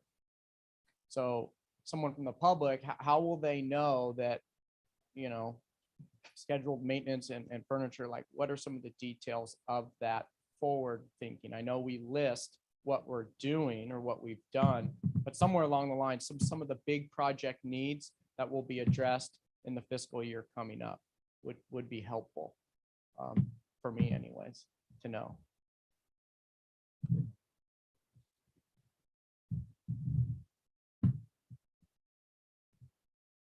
Give you one or two examples of items that I know Moore Park has, or you're saying you want something in the future, budget book, like yeah, or in writing, or in in a writing, report just or so we something? can, it would just help be in support of this, and also for me to differentiate between the capital outlay projects, because that's a whole separate restricted fund, correct? Is that Right. restricted? Right. Restricted. So every year I really struggle with recognizing the difference between those. And then the third layer is that separate list that somewhere we have that we request state matching funds from the state. Yeah, So and that- there's only one project that has that. Right, and I guess that poses the bigger question is, we know where there's a need out there at our 3 colleges. Is there ability to add to that list and request more state assistance? So that's my ask in the budget book, but not for now, but it's just very, very vague right now and just says furniture and schedule maintenance, like, okay.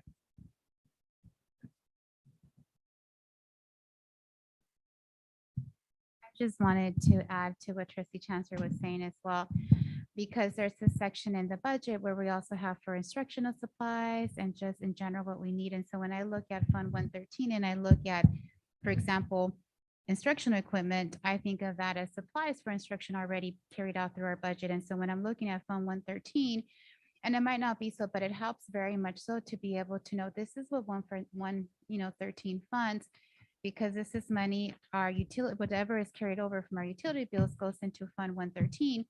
And then how is it different? And I think that would help me also in knowing this is what it looks like. And I remember I asked this question back in 2019 during Administrative Services Committee, that would be helpful for me to be able to see. And I haven't seen it yet. And I know I don't think you might have been present. It was a while back, but that's helpful just to be able to see this is what it pays for. This is the difference for 113 in comparison to other that comes through the budget. And these are the projects that we have funded. So I have an idea. This is what total cost of ownership looks like for us in our district. And that's what I don't have a picture of myself. And I see some of them just kind of embedded within each other and they're separate. So that's always helpful just to have a sense. Okay, this is total cost of ownership. This is 113 and separates it from the rest. Does that kind of make sense? Sure. Does that- I would say a big project that's coming up, I'm just going to give you one example, and that is our security cameras.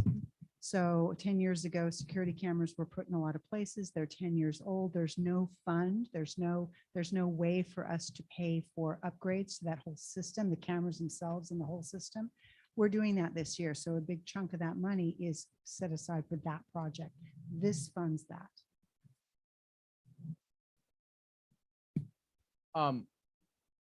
And to piggyback on that, one of the reasons why there's a curiosity, at least on my part, is even though we were tighter on what we allocated or projected we would spend just on 113, we were still $2.7 million off. So we stated we would spend, we would close the books with 17 million, but we actually closed with 19.7. So it's helpful to know what's sort of coming down the line. And this is the first I heard about the security camera need. So I think it's important information to include. Good to know. Thank you. So spending a different amount than budgeted, I think we've gotten much better at budgeting to what we expect to spend, but especially this year, there have been some things that are under our control with supply chain issues, and those definitely impact our ability to spend that money, whether we plan to or not. So we have to continue the planning for that expenditures into the fall.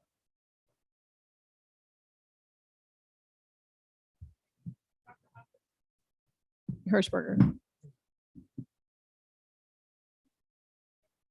Some of the pieces for you are missing because they're not here. What happens is we identified the need first with our program reviews.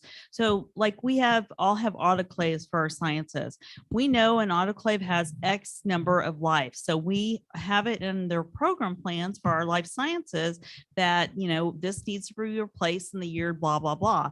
And then once we identify the need, then we go and we find the best most appropriate account to use for this to meet this needs. So it's not like we're just doing total cost of ownership here, but we're really linking it. And this is money that the college has that can be allocated to that. And so that's why it's not the direct link that I think you'd like to see. We're not thinking, oh, we're only spending out of here. There might be we've had a lot of money as a result of HERF, in the pandemic. And if we were able to use that money instead of going in and dipping into our 113 or 114 funds, then we've done that. We've just been really prudent on how we've decided to purchase things. And so I don't see, you don't have the background of all the program plans that we review and their planning that they've done to make sure that total cost of ownership is in there. I agree. We don't have the background. That gets way in the weeds operationally. I mean, they have to figure out, computers that need to be replaced and printers, and that is not, that's not going to come to this level or in the budget book.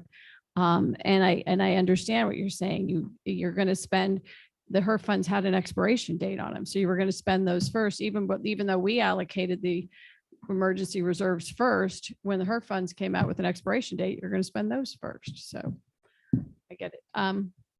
Trustee Hertzberg. Want some clarification on some definitions. So if we look at like Moore Park and Ventura, they both have a category for tech, hardware, and software, but Oxnard has IT equipment and infrastructure. I was wondering what the difference was there specifically. Differently, it's for the same thing. Okay. And then I had one other question, which was under instructional and non-instructional equipment. Could you give examples of non-instructional equipment and Tractor. why are the what? Tractor. Tractor. All right. And why are those lumped together in the same category? It's the way the model was designed.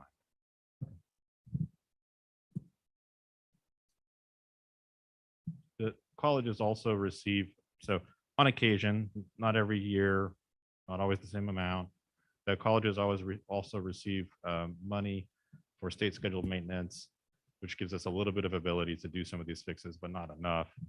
And also what's called instructional equipment and library materials money. Also, not every year, not in the same amount. So some of that we'll use when we receive it, and also use this funding when we don't have that.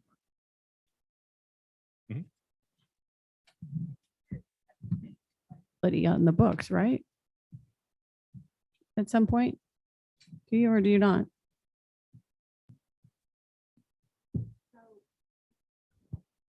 Every year, the colleges prepare and we submit as a district along with the other college districts, the instructional equipment and library material needs, as well as our scheduled maintenance needs. The state chancellor's office compiles all that and uses it for legislative purposes. So when you hear the Department of Finance or the state chancellor's office speak about it, they'll call that unfunded deferred maintenance.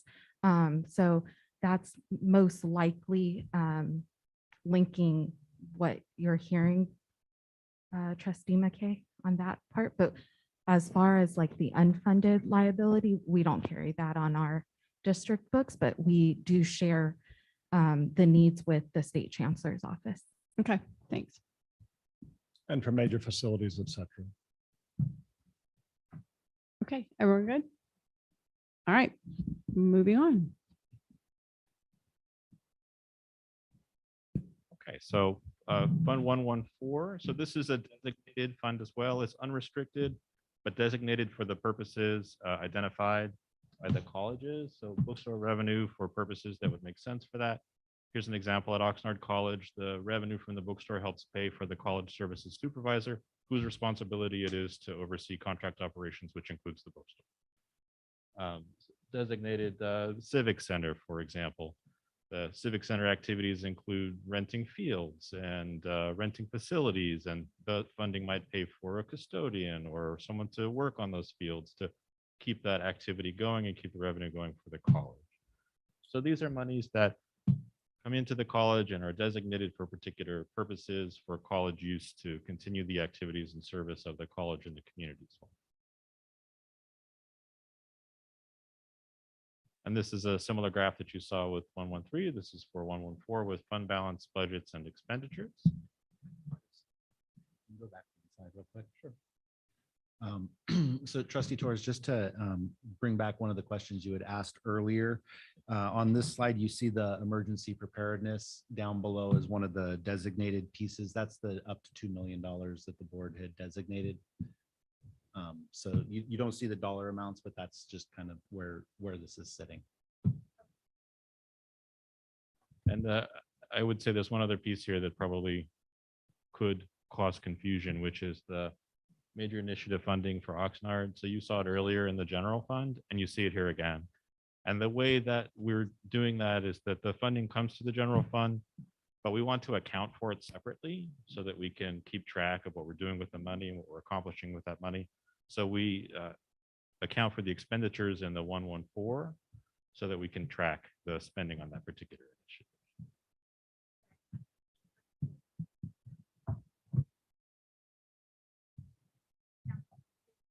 We're doing the same for the emergency preparedness and energy efficiency and COVID response. I see those listed Mhm. under.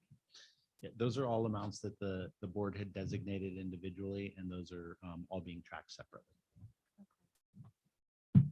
Thank you. So when the state or auditors look at our general fund budget, do they classify? We call it a designated, and I think we call it a designated reserve. Okay, do they classify it, even though it's designated, as part of our reserve?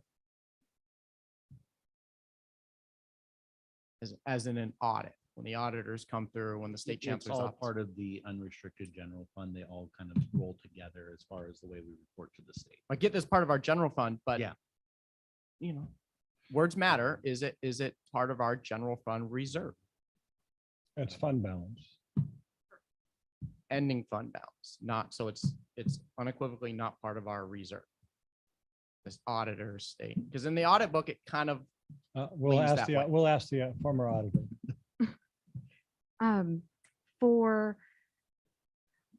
Let me take a step back. The reserves is part of our ending fund balance. When we prepare reports that are external facing, it's all lumped together within ending fund balance. So for the ending fund balance for 111, 113, and 114, they are prepared as a summary. So the sum of those three sub-funds. for me, it's really important that when we discuss as a board, that we're sort of have the same definition. I think we all agree that it's designated, but it's also just as in the narrative, it's sort of our savings, right? Part of our savings, part of our reserve, part of our general fund, ending fund balance. It seems odd that we're leaving the word reserve out of the equation. We're saying it's designated, but it's always, in the past, it was always referred to me, or when people talked about it, designated reserve. My recommendation, since we do have on the agenda a discussion on the reserve policy and just considerations that staff has prepared for you to consider within the board reserves policy, to just put a pin in this question and pick it up back at that agenda item. Thank you, Emily. I was going to say the same thing. This particular, no, it's coming up. There's going to be, I'm sure, a healthy discussion on that particular topic when we get to it. This designation, Fund 114, General Fund designated, I believe that's the official name of the fund. So it wasn't created just for this slide. That's the official name of the fund. Is that correct? Yeah, but we'll come to that, Trustee Chancellor, in a few minutes.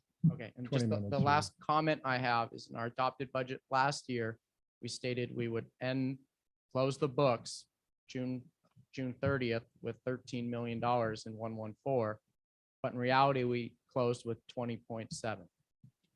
So that's a big difference of our ending fund balance, what we stated we're going to end and what we actually did. Just want to acknowledge that. What slide are you looking at? Next slide. This is the next one. Okay.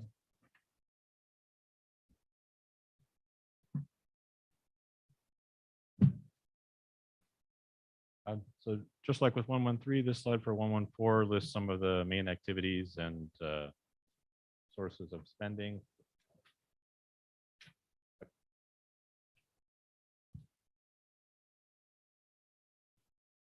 And district-wide.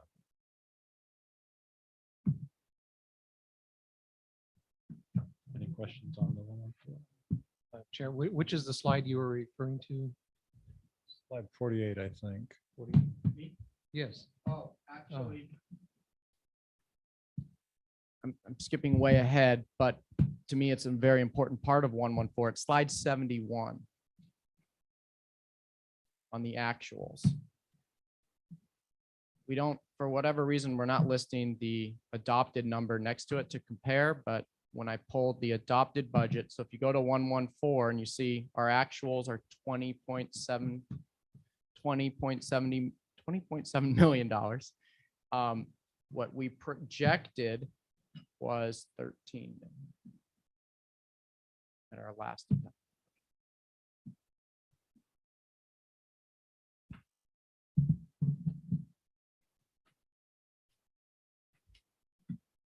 We're switching gears a little bit here and wanted to spend some time on a portion of our restricted general fund. Within the FY23 adoption budget, we've budgeted approximately 93 million in categorical programs and grants. This makes up a majority of our restricted general fund. These programs include ongoing and one-time funds, as well as grants where we've submitted applications for and competed competitively to get those grants awarded, as well as programs that were allocated by the State Chancellor's Office as categorical programs. So these characteristics might seem in contrast with each other, and they are: one-time versus ongoing, competitive applications versus state categorical allocations. The overriding factor where we account for them in the restricted general fund is the existence of restricted external restrictions on these funds in terms of their purpose or the period of performance. So at the August 9th board meeting, Dr. El Patel provided key components of the state 22-23 enacted budget. Since then, we've recently received additional information on these one-time programs. So they include our student housing construction project. We've shared next to it the system-wide budget of 547 million. We're expecting 63 million to our college district. And just going down the line, the other one-time programs that are within the FY23 state enacted budget includes deferred maintenance, the COVID-19 recovery block grant, retention and enrollment outreach, the emergency financial assistance grants. We love our acronyms. So the SFRF is actually the State Fiscal Recovery Fund. And then other notable one-time programs in the FY23 budget is phase 1 of guided pathways under Assembly Bill 132, and then our one-time basic needs phase 2. We've also included the figures that we anticipate for our college districts for these one-time programs. Unfortunately, due to the timing of when this information was received, it's not included in the district's adoption budget. My colleagues have shared with you the extensive nature of how we develop the adoption budget. Therefore, it's going to come forward as a future board item for the board to consider, and the colleges as well as district office to share with you the plans and intention with the budget augmentation. I was writing notes. Are all of these items not included in the budget? Thank you. Correct. They're not included in the adoption budget, but once we take them forward as a board item, and if they're approved there, we would budget them and it'll become a part of the revised budget.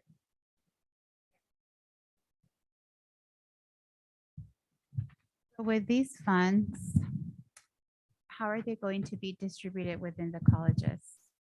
Those conversations are ongoing, but I can tell you the student housing construction project is specifically for Ventura, correct?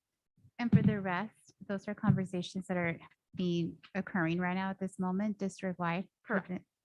They're at various levels of during the discussion process. I would say the deferred maintenance piece is further along than our other pieces. Some of these things the state chancellor has shared with us very recently, 1 or 2 weeks ago, that type of thing. So going back all the way to the slide where it was printed out for you on the legal paper, because if we get it in August, it's not enough time to have those robust discussions. That's why we've excluded it from the adoption budget. And then once those discussions have occurred, we're going to bring them forward as future board items. Because they're one-time money They are anyhow, one- right, just for this year and so forth. And then I'm sure we'll get more information in terms of the amount of time by when they need to be expended. I'm not sure if it's this year, they're going to allow you to spend it further in the, I don't know, next year. I'm not sure the details. As these conversations are taking place and we're coming together as a district within our 3 colleges and being supportive of one another with their different needs because they're so diverse, do you look at also equity? So if you look at, it could be, you know, Ventura College, and if there's a need, if you have, when you're looking in terms of students and their students experiencing poverty and just multiple, when you look at those metrics, multiple measures that are already in the student funding formula, you have AB 540, Pell Grant, Promise Grants, in addition to other needs, you know, students so that they have, you know, children. Are you looking into distribution of some of those retention enrollment outreach? Are you looking into equity, like what college might need a little bit more support in that? So we come together as a district because and what I mean by that is, and that could be just information that you might be providing to us later, but I'll just share my thoughts as you're having conversations at the colleges, and then you'll decide what's best as a district. I'm looking at us coming together as a district in our colleges and looking at, okay, retention and enrollment outreach, how does it look like within our 3 colleges? Where's our focus? Let's look at basic needs one time. How is it Moore Park? How does it look for you, Oxnard, Ventura? And then taking that into account, the diversity and needs of each college. So we come together as a district and as colleges and uplifting each other and saying, what are the needs here? I'm working on here, but I see that you're struggling with this area a little bit more. So with this one-time funding to be able to support you to get up, are those conversations going to look something like that? And they may not, but I just thought it'd be something to consider as we're coming together as a district as a whole with this one-time money of helping each other in our different diverse needs that we may have. So those considerations are included in various discussions. I know for the discussions that we have with internal allocations, we'll start with how the state has allocated it to our district and supplement it with additional information. Programmatically, I believe disproportionately affected students are considered when planning for the use of the program funds. And these are one-time funds. The next slide that I wanted to take us to is we wanted to highlight some of the state categorical programs. We've also listed for you what's included in the FY23 adoption budget. So that's in the middle column, but these programs are ongoing, but have received increases within the FY23 state budget.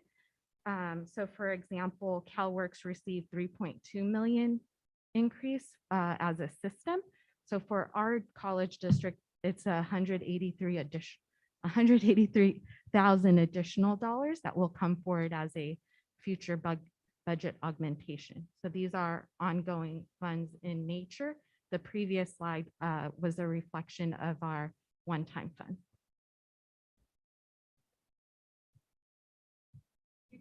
An achievement.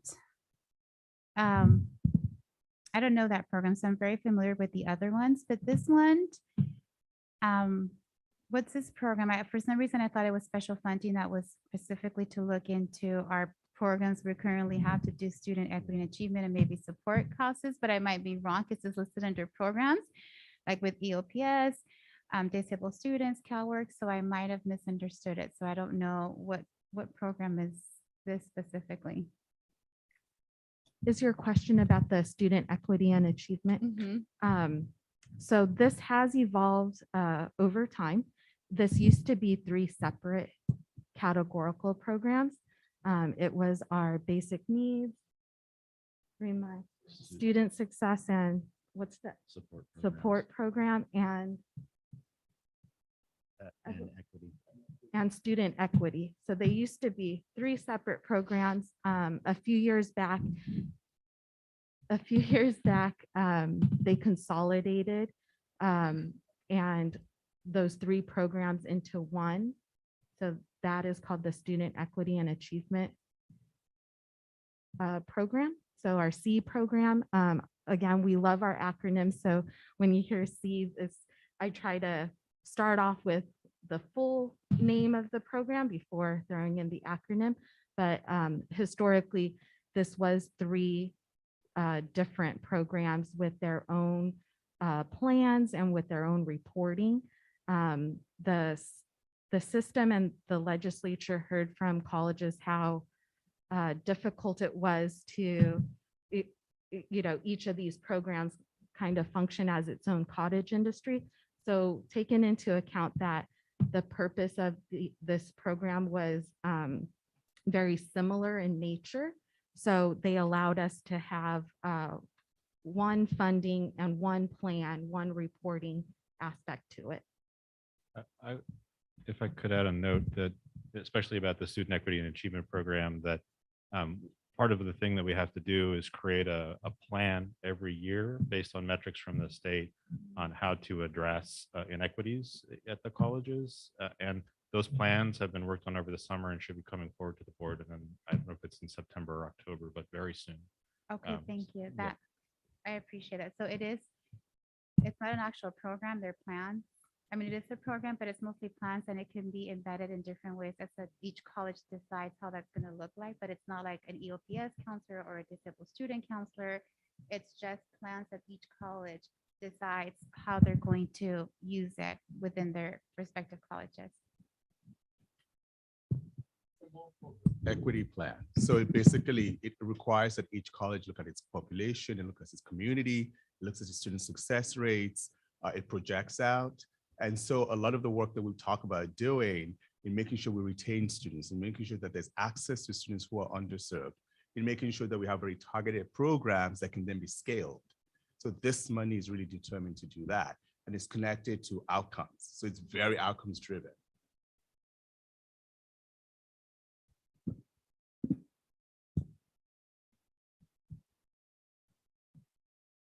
On page 53 about what the COVID-19 recovery block grant does.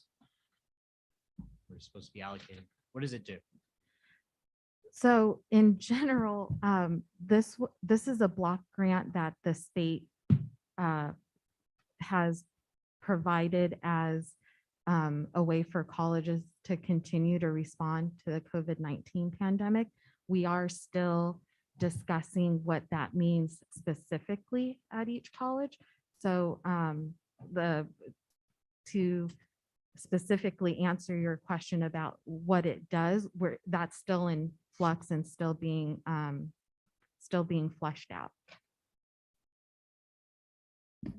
Anything else? Okay, thanks. I'm taking us, sorry. Keep going. I'm taking us to slide 53. The state enacted budget included large increases in college affordability programs and support programs. So the 3 I wanted to highlight. So again, we're using California College Promise, but this is specifically the AB 19 and AB 2 College Promise. Within the adoption budget, we have 2.6 million. The system received an increase of 18.7 million because students are no longer required to be first time to receive these funds. The addition to VCCCD will be 589,000. For student success completion grant, the adoption budget includes 5.3 million. This one, the system received an increase of 250 million. 50 million are for newly eligible students from the Cal Grant reforms. 200 million is to double the amount that eligible students will receive. This will be an additional 5.6 million to our college district. With Student Financial Aid Administration, we've budgeted 1.2 million in FY23's adoption budget. The system received an overall increase of 7.3 million. The addition of 303,000 to the college district. This will be an additional 303,000. Due to the timing of when we receive this information, these increases are not reflected in the adoption budget. In your very left-hand column, they have not been reflected yet. They'll come forward as a future board item. And then we wanted to provide an example of braided funding and ways we leverage general fund resources to deliver services and supports.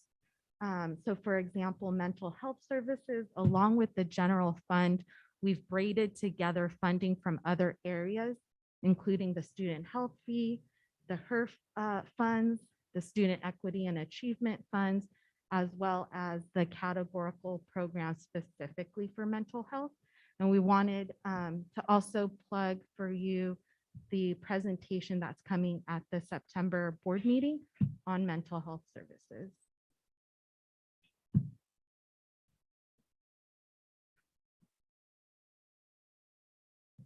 I'm handing it back to James. A lot of funding, a lot of dollars, more than any of us have seen in however many years we've worked in education, and you know, money to do good work for all sorts of students. Most of it one time? It's a little bit of both. Okay. A lot of it, the majority of it's in one time. But there were significant increases to ongoing programs, particularly like EOPS, DSPS. All of those categoricals saw base increases on top of the COLA increases, and then programs like the Student Equity and Achievement Program also saw base increases. That they might not have, they didn't get the COLA, but they at least got some sort of a significant base increase. So both.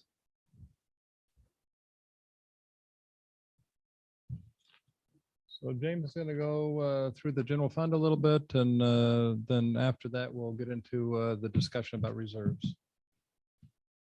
Okay, so I'm going to go through these slides relatively quickly, but they're just a look at our expenditures by activity. Now, this is something we typically do pull together that is a combination of unrestricted and restricted funding, because we really do, like Emily mentioned, we braid those funding sources together and try and, you know, leverage that to maximize what we're able to do. So a huge amount of like student support services are really in like categorical programs, C, the EOPS, DSPS, et cetera. And so if we looked at this as only unrestricted general fund, it would kind of give a tainted picture on like how much money we're spending in different areas on the campuses. So this really just breaks it down. You can see, obviously, instructional expenses are the highest on there. Operation of plant and maintenance is another big one. If you look at the bottom, you'll see transfers and student aid and other outgo. A large amount of that is in student aid. You know, we take that money and either pay for things for students or are transferring that over to the financial aid fund in order to pass out additional financial aid. So just a few highlights on that. You can see the definitions of what goes into each one of those categories on the next slide. So that's just there for your information. And then the next few slides, I'm not going to go into in a lot of detail unless anybody had any questions, but it basically just takes that initial slide and breaks it down by campus.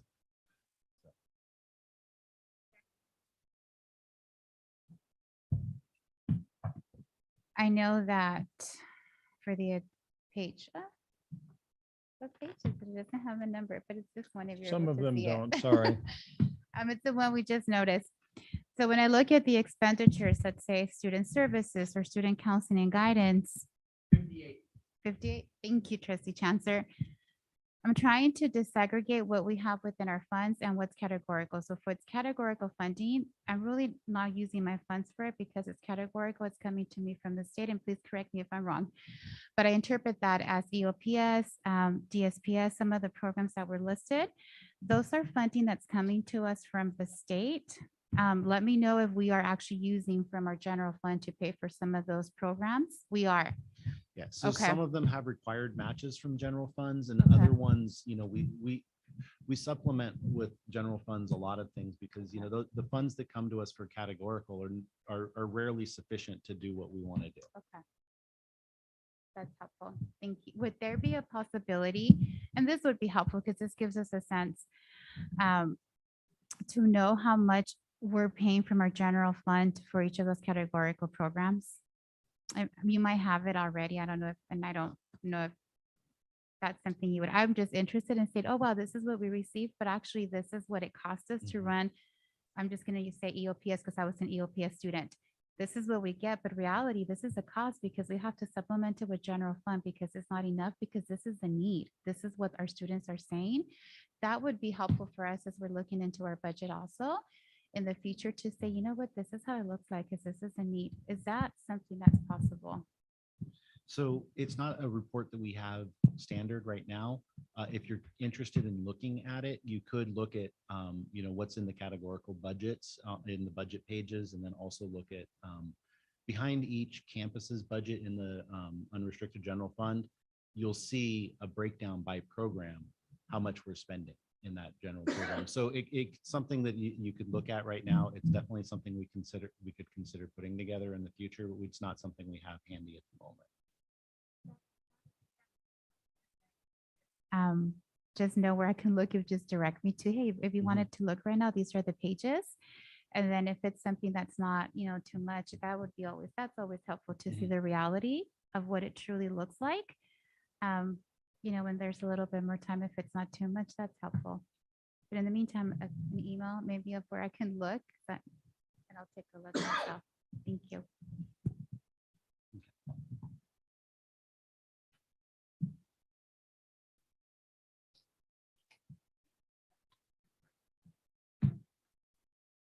Did we have to take from the general fund to supplement an enterprise fund that wasn't self-supporting? So maybe start with that as an idea.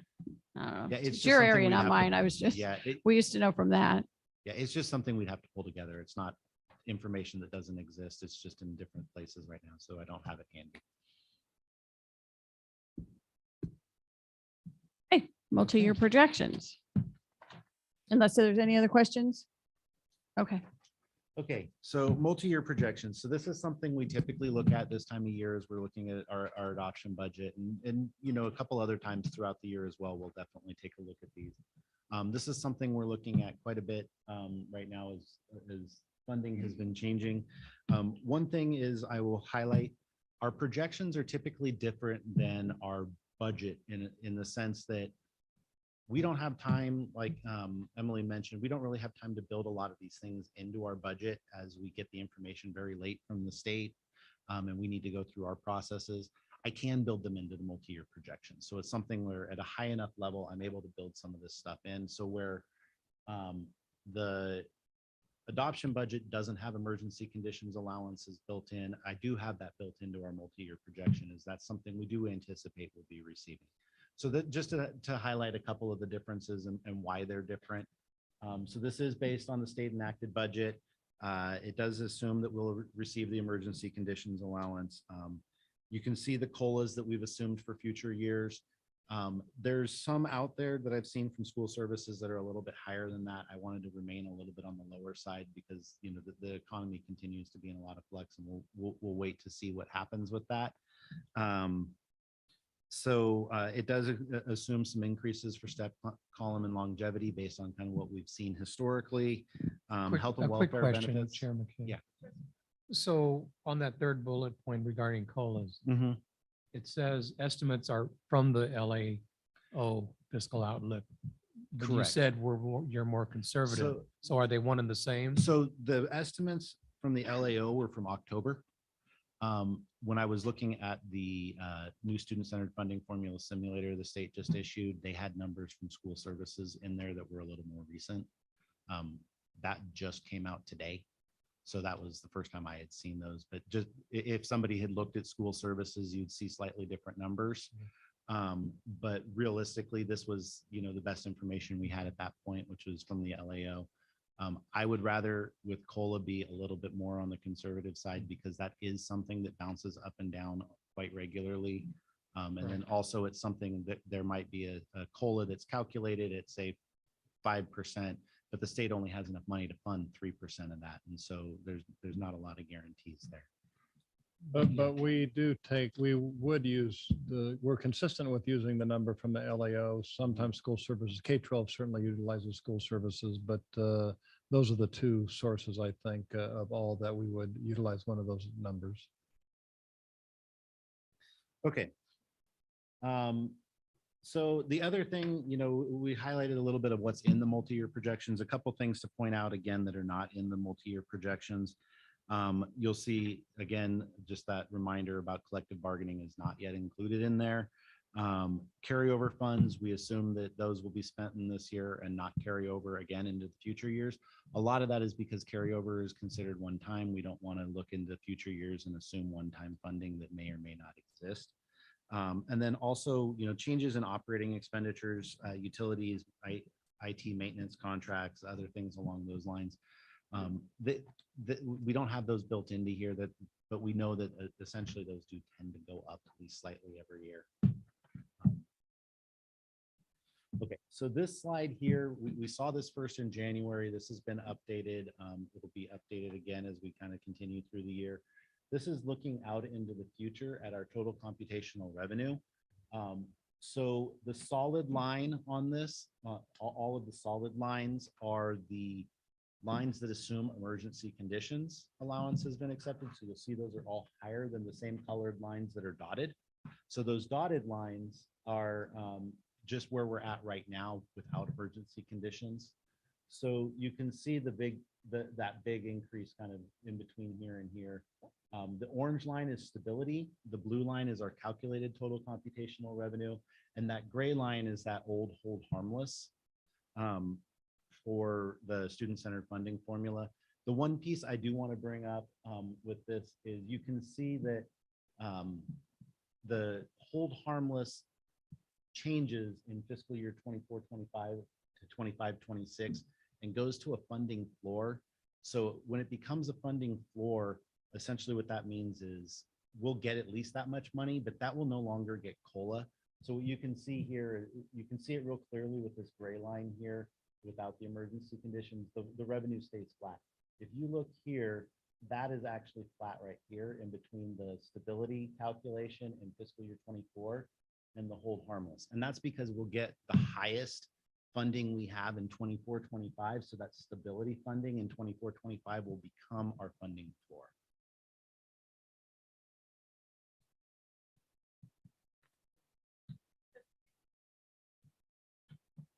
Is it a fair assessment, like, at least for me, this is one of the slides that kind of keeps me up, so to speak, at night a little bit, because eventually enrollment is going to catch up with us, right?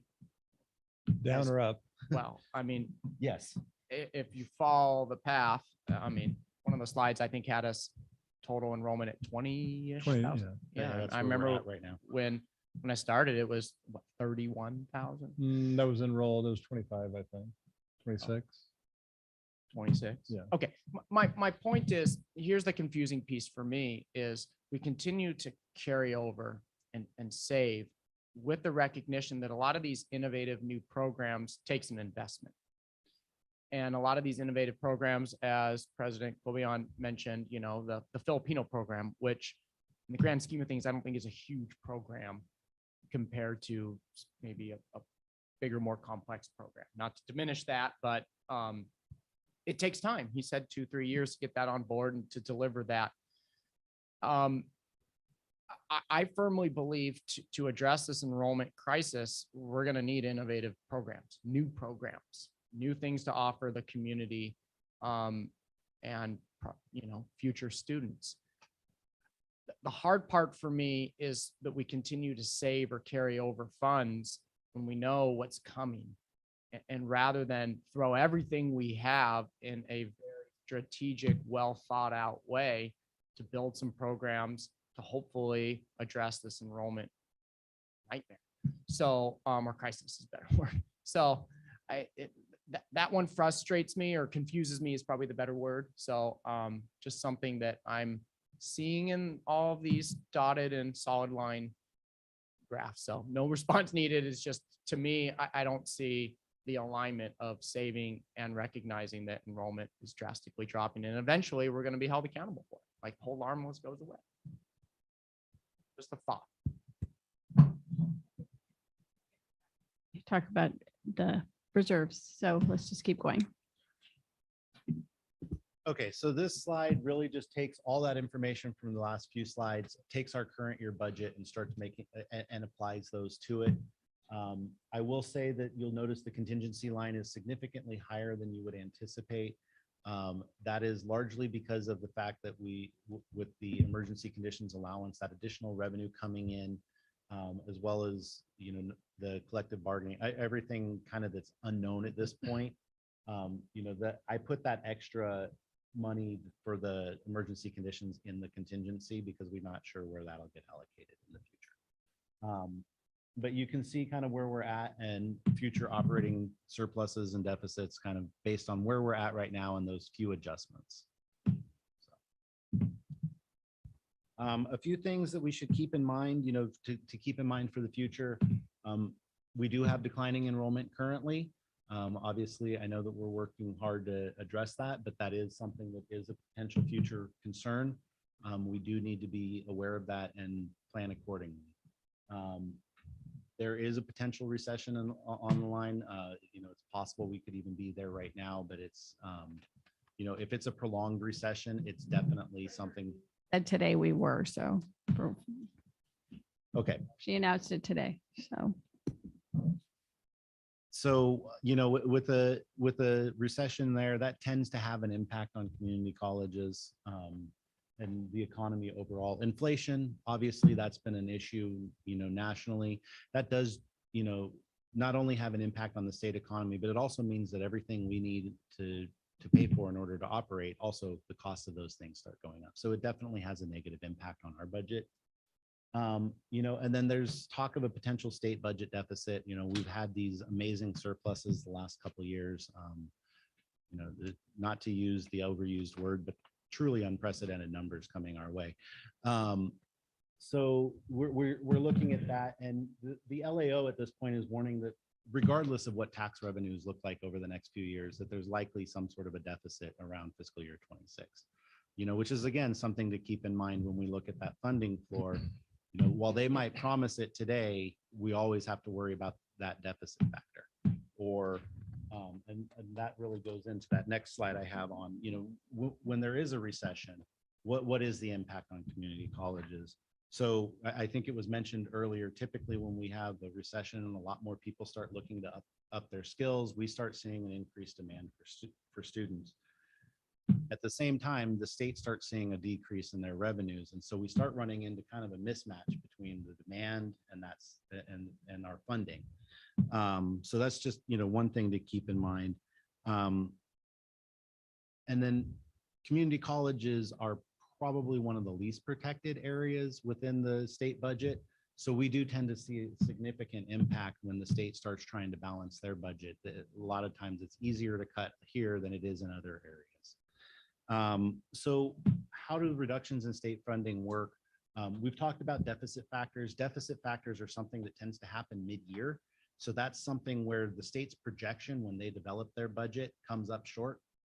And so they end up having less money than they thought they would. And so they reduce what we get at the end of the year. We mentioned earlier, and I'll mention it again, we do not have an automatic backfill as a community college system. That is something that is enjoyed by other systems, but not for us. So sometimes the legislature will step in and backfill some of it, but sometimes they don't. So it's one of those things where we have to look at deficit factors and assume that, that's revenue that we essentially earned that we'll never see. So another thing that the state will use, another tool in their toolbox, is what they call a deferral. We saw that a couple of years ago with the COVID crisis coming in. That's basically like a big IOU. I've always explained it, from the old Popeye reference, I'll gladly pay you Tuesday for a hamburger today. The basic idea is, that they'll tell us, we'll keep the same funding formula, everything. We don't have enough cash to pay you. Why don't you go out and borrow some money or use your own available funds? And at some point in the future, we'll pay you back. They've typically always paid you back, but sometimes it does take them multiple years to cover those deferrals, especially if they get significant. Last year we were lucky enough that while they were huge historic deferrals, the economy did well enough where they were able to pay them back the next year right away. But that could be, prolonged deferrals can be a very big problem for a district.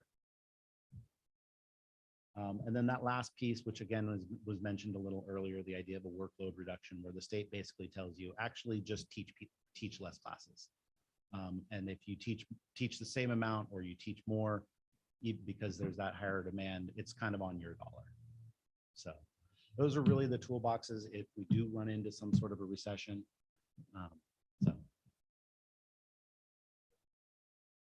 I would just think it's important to also keep in mind, in the past recessions, we didn't have a rainy day fund at the state level.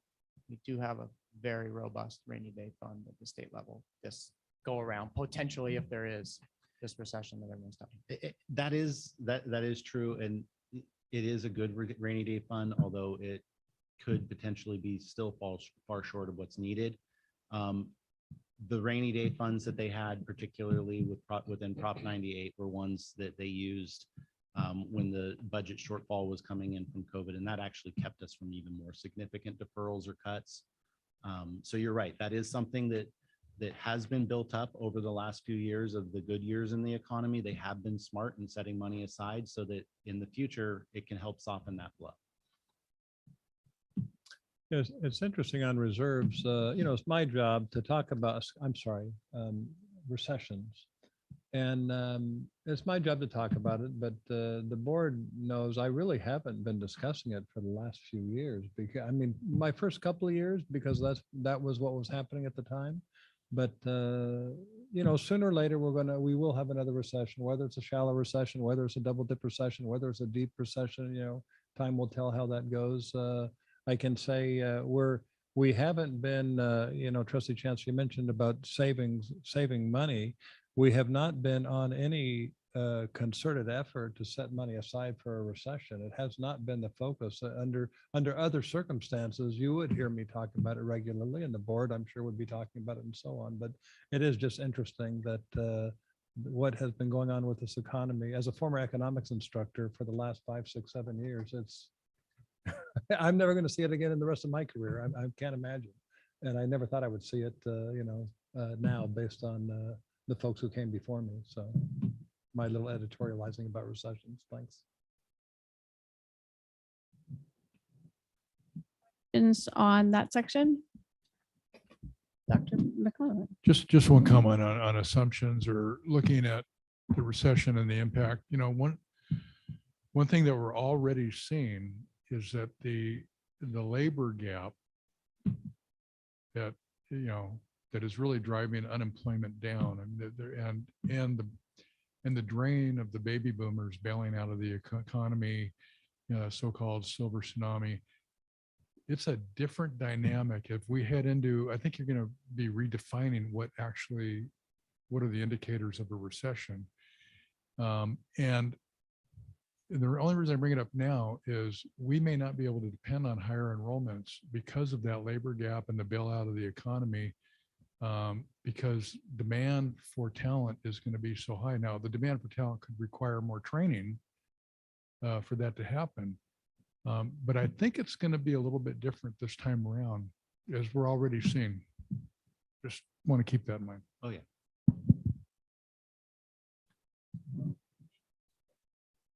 Just say. It Okay. wouldn't be a good budget presentation without a little bit of a downer. Yeah. Okay. So any more questions on that before we move on to fund balances and reserves? Anyone need a break before we moved on to fund balances and reserves? Okay, let's keep That or you going. can go Let's through the soldier next- on. We can go through the Either next way. slides and we can take a couple minutes if we need to, but you're on, James. Okay. Okay, fund balances, reserves. So this is our regular slide as it sits right now. You can see the board designations on the top piece of it where we were at the end of last year, where we were at the beginning of last year, where we are at the end of last year / beginning of this year, and where we will be based on what's in the budget for next year with the projections column. So you can see that our reserves have gone up. I will point out a little bit, the unrestricted general fund reserve is about $6.8 million higher than where we were at tentative budget. The vast majority of that was that P2 apportionment came in. That was, if you looked at us at P1, we had about a $6 million deficit on that one slide. There was no deficit factor at the end of the year. So that's where that $6 million really came in last minute. I do believe it was June 28th was when that came out. And then the rest of it is some of the other revenues. Lottery came in a little bit higher. A few of the other revenues came in higher for about the other 800,000. So that's just to kind of explain the differences from tentative to adoption. You know, with Fund 113, again, same sort of a thing that the revenues came in about $1.5 million higher. A lot of that comes in towards the end of the year when we get the state calculations on some of that stuff. And then there was less spending than what was in the budget as well. And then same thing with 114, really the revenues came in a little higher and the spending was a little bit less. So this is really looking at it. You can see that bottom corner, we highlight, you know, the difference between where we're at 6/30/22 and what's in the budget for 6/30/23. So that is, you know, $13.1 million in planned spending. So that's 3.4 million is the carryover funds. $500,000 of it is the major initiative, and then the remaining piece is the spending in funds 113 and 114. Trustee Chancellor. Okay, this is the slide that's really difficult for me to grasp, because last year at our adopted budget, we projected, just as we're doing this year, and let me back up. I don't know why we've pulled out that line of what we projected to what the actual is, because that used to be in the adopted budget and the executive summary, but we stopped doing that. But we projected last year in our adopted budget that we would end the year at $57 million for our general fund balance. The year prior to that, it was $50 million. So we're roughly off by $19 to $20 million every year, or the last two. But every year that I've been and voted no on a budget, which I don't want to do, but this is one of the key reasons why I do, is we understate what our reserves actually are. And it's troubling to me. I mean, I get that there's going to be fluctuations, but to around $20 million of being off, I think we're misleading the public. I don't know how else to state it. I truly don't. And the added sort of, for me, the added level of frustration is we do have these 311 reports, I think they're called the 311 Qs. Mm-hmm. That, to me, I interpret those as snapshots of a more accurate number. The last one that was in May, we stated our projected ending fund balance, this is in May, even though we closed the books in June, would be $53 million. And I remember sitting in the chair, I'm like, there's no way. And I remember colleagues on the board said, well, we'll see. This is probably going to be it. And we're off from that number, $23 million. So from May to June 30th, we're off $23 million. And I don't know that, and that's why I can't approve a budget that does that. Because we have to make decisions based on our reserves and our ending fund balance as a board upstairs often for our CBAs that we're constantly referring to. We need the most accurate information possible. And so does the public, you know? So I don't know what we can do. And I would imagine Chair McKay would say, it's not our job, that's operations. And I agree, it's not our job. But I don't know what on the operations side of the house needs to be done to tighten that up. I really don't. Because I have done the homework and looked at other community college districts and they don't have that fluctuation percentage or even the $1 million amounts. So I don't know. It's hard. It's really hard to see these numbers in print and to feel like I'm being misled and the public's being misled. Well, I'll comment to that. I can appreciate why you are frustrated. I can say this unequivocally, nobody is trying to mislead the board or mislead the community. And the way those budgets come out and the way the 311 comes and so on, we're utilizing the best information we have at the time. I know in the past I have brought forward documentation to this board, maybe prompted by one of Trustee Chancellor's questions, or maybe a different trustee, that detail here's why this happened and timelines, and on April 6th, this occurred, on May 17th, this occurred, on June 25th, this occurred. And all of those outside the timing of bringing something forward to the board based on our processes, et cetera, and so on. James just mentioned, I think, 6-point-something million on June 28th. Many of those circumstances are outside of our control. And James can maybe address a little bit of this particular number, because I do know, Trustee Chancellor, that you ask regularly, and I certainly recall you asking at the last meeting of what was the projection, and we did not have a projection at that time.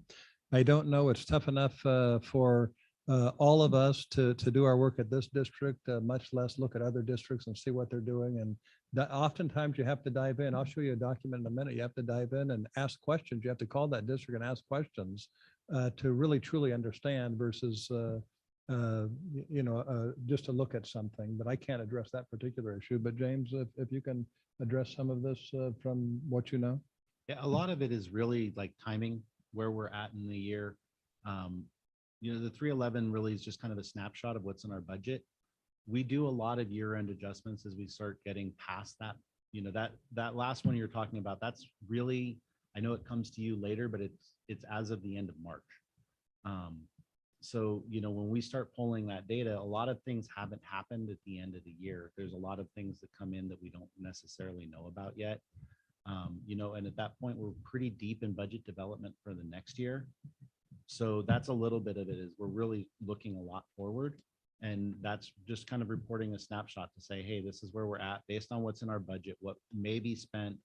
The campus is really, might be, they've got a lot of things going on. I think, Vice President Roundberger mentioned, supply chain issues. There was, 113 didn't get spent on a lot of stuff because the supply chain stuff kind of came in and hold that back. So there's a lot of different reasons. I understand your frustration.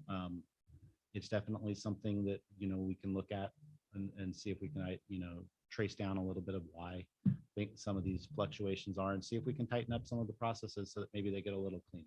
I appreciate that. And I know it's not intentional in a sense that anyone in this system isn't doing everything they can for students, but I'm going to say it on just the number sense. When we're understating what our true ending fund balance or our actuals are going to be, and we budget on a number, a projection that is less than that, I feel we're cheating students, the students we have now. The students we have now, I think, deserve every dollar that we're given, because these aren't our dollars, these are taxpayer dollars, these are public funds. And I would reiterate, we have to get tighter with our numbers. So when it gets to the allocation model and it gets to the program review, these funds can hit our students as best they can, rather than saying, well, this is what we have, but we know that actually we have more. So it frustrates me, but it frustrates me through the eyes of students of, I think we can do more. And I know we're going to talk about it in September, but that's just one little example of, the mental health, coordinators coming to us saying we need assistance. So. Trustee Torres. This might be a bigger conversation to have district-wide, but the purpose of participatory governance process was really to allow everybody to be able to share their perspectives at each of the different campuses and bring it to the president. But it wasn't to be able to put things on hold and for us to project and then spend the money next year. And so in listening to Trustee Chancellor, many times throughout these last 4 years, it's in the participatory governance process. And the decision needs to be made, and a meeting isn't going to be scheduled until a month from now. Our meetings are held every month, and until we hold a meeting, until then we're able to do this. I will say that for the emergency conditions application that was submitted, a participatory governance process happened within a month or less in order to be able to apply. So it could be done because we did it. And it went through different committees and it got done in order to meet the deadline. So when I hear about participatory governance process, it could still be depending on if there's a need and a crisis. And we have one, and there is that need, and it's not just in the budget department, because it's really having that conversation as broad as a district is, do we have systemic barriers, not the funding, but systemic barriers in place unintentionally that are not allowing us to be able to have access to that funding for our students right now at this moment? Because the funds that are given to us are to be spent at this moment in time for our students with, of course, saving. And I think when Trustee Chancellor is mentioning to try to get us as actual to that budget, it allows us to be say, okay, this is what we have. This is what we anticipate happening in the future in terms of a potential recession if it's at that point. This is where we are with outreach and enrollment. And I think that makes a difference. And I think looking into those systems within our colleges and seeing, is there a way, depending on what we need, that we can meet faster? Because the spirit of participatory governance process was to allow everyone a seat at the table. So decisions were not being made without the academic senate, particularly when we go into AB 1725. But then, of course, we introduce it to make it more holistic, to bring classified senate, our students, management. But the spirit was for that and not to stop. And that's just kind of what I've observed in this last 4 years, is that some of it is stopped in those meetings. So just something to think about, because I think they're interrelated. And when we talked about the budget, if you've noticed, it's the budget, but it's also connected to what's occurring with program review, which is a curriculum aspect of our campuses. And we need to be aligned because the funding is needed. And I agree that we need to not only look at enrollment, but we also need to look at retention. And that comes back to courses, because for us at the community college, that's what it is. And so I know it's a bigger conversation, but I just wanted to point out that participatory governance process as well, to just, how do we streamline it? And if it means we need to have meetings twice a month, we do that if needed. But I'm not here to dictate how you do the work, but I do want to say that's an observation that I have noticed as an outsider and observer, that many of these initiatives get just stopped in that process. Think anyone else, right? Dr. Patel. Yeah, I just would like to comment. Well, there's a couple things in my head. I can give an example of if a $50,000 expenses budgeted for an employee. I know that's a low number for the most part, but $50,000 that employee leaves before the year is over, and we've budgeted that. And so it takes 3 or 4 months to fill that position, or 2 months, or whatever it's going to be. There's budget savings, and that does come forward as a budget adjustment, because we recognize, at certain points. There are also things with all that's going on with COVID, et cetera. The best laid plans to spend money, sometimes it doesn't happen. The money doesn't get happened. And I just want to make that comment. We don't, I think we've discussed it, often enough all of the different, there's a lot of different moving parts, and even the state, acknowledging or sending us money at the last minute and so on. But the only reason I give you that broad detail, I just would like to state myself for the record, the term understatement of revenue, I think is technically, it's problematic for me as an accountant, as though the district and the district staff are understating on purpose these numbers. And I would say unequivocally that's not the case. And I know that's not what, I mean, I know you're saying that's not the case, that's not your belief, but just that technical term from the numbers side of understating, it means something to financial people versus lay people, et cetera. And I just wanted to make that point. And I happen to have the firm belief that you do. This is money we get annually.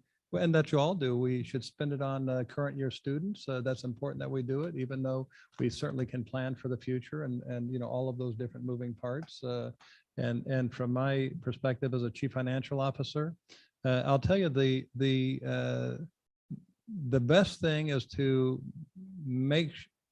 the best thing is for everybody, the board, the community, the collective bargaining unions, the management team, to have a firm understanding of the dollars and to have an agreement with the dollars and to not have to not have any concerns about the numbers. So that's certainly what we strive to do. And I understand, your concerns. But just to say we're not understating anything on purpose. Thank you. Okay, well, we kind of know, we've acknowledged that the college affordability and supports is not in here, and it's not in the budget, nor was something else. How did it? Oh, the thing we just applied, the emergency thing. So both emergency conditions and the college affordability and supports are not in the current budget. So we already know that we're going to be off by that amount, correct? Yeah, Right. And you should be seeing something coming forward within the next couple months after the adoption budget to recognize once that settles and we see where we're at with that, we'll bring something forward about that, because that'll be a significant change in the budget. I think that what might be helpful, and correct me if I'm wrong, trustees, that if we even had an estimate of what that amount was when the adopted budget comes before us and we're asked to adopt it, that we know there's going to be an adjustment of an approximate amount that is, kind of written in the item, so that we don't, again, in the transparency to the public and everything else, that we're not adopting a budget, we're adopting it knowing that there are going to be, other funds coming our way and that will be expended, and hopefully that would be a zero sum game, that all those funds would be expended, as closely as possible. So I believe we do have something in the budget narrative along those lines, and you can really see that the difference between this dotted line and that solid line there is about $6 million. That's really kind of what, at least at this point, we're anticipating is somewhere in that neighborhood. As we dive into it a little bit more and see where things kind of shake out, we'll have a better number. But at least just so you can, to answer that question right now, you can anticipate something in the $6 million range. Okay. Thank you.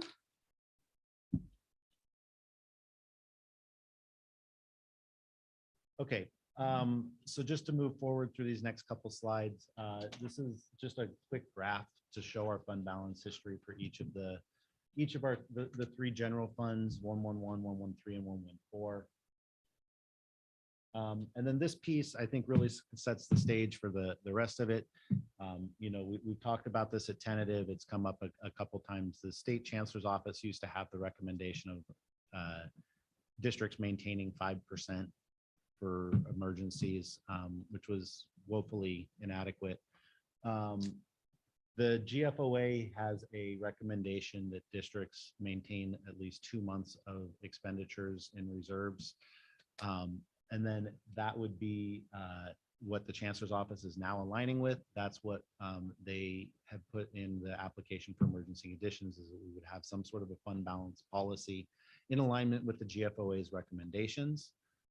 So just looking at, Fund 111, if you look at our total budgeted expenditures, you'll see I back out the one-time spending in there because we really shouldn't be considering those, the carryover and the Oxnard emergency conditions allowance is part of our annual expenditures for this type of a calculation. Backing those out, that gets us down to that $199 million range. So average monthly expenditures would be $16.6 million. 2 months of that would be $33.2 million. And as of right now, based on what's in the budget, our ending fund balance for Fund 111 would be $31.7 million. So just a look at where we're at in relation to that new recommendation. So Trustee Torres. Time. I can say our reserve is about 63 million, what we have in total. If you count Fund 111, 113, and 114, which was, I think, the earlier discussion about the board should define, and we have some ideas about that as we'll get and continue this conversation.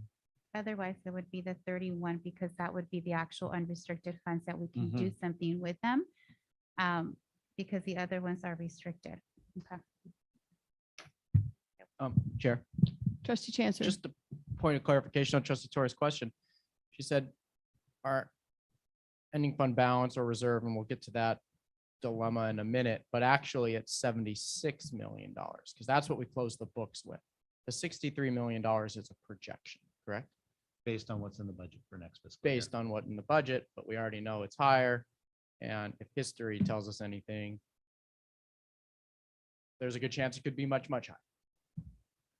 Or there could be a recession, it could be much lower. But yes, either way. Okay, let's keep going. Let's soldier on. I know where you are. So actually, let me, I'm going to, run through the rest of these slides, and really this is for board discussion. And so hopefully we can queue it up to get your input, because we need to establish a board policy on reserves as one of the conditions for the emergency condition allowance.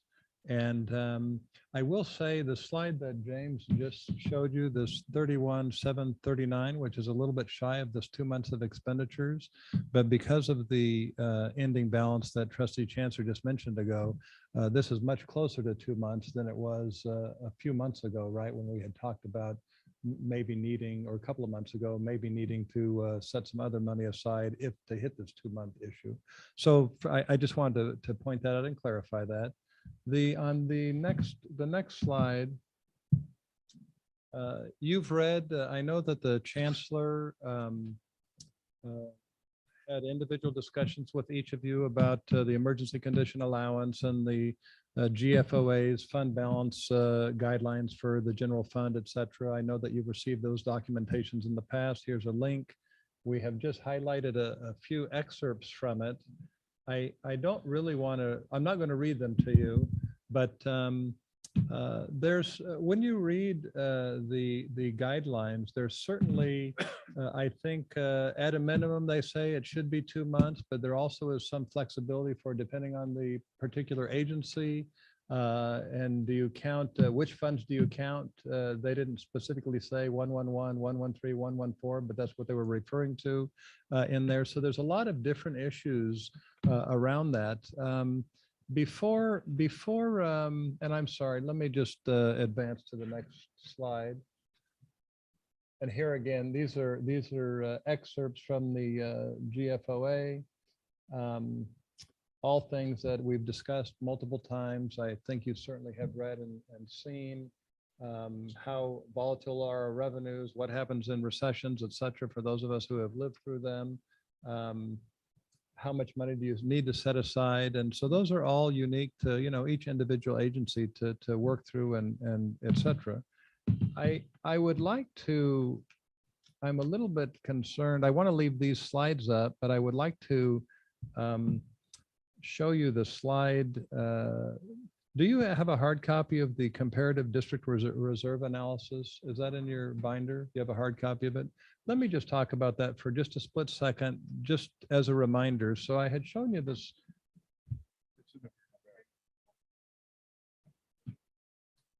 It's like a 3, 4, 4 column document.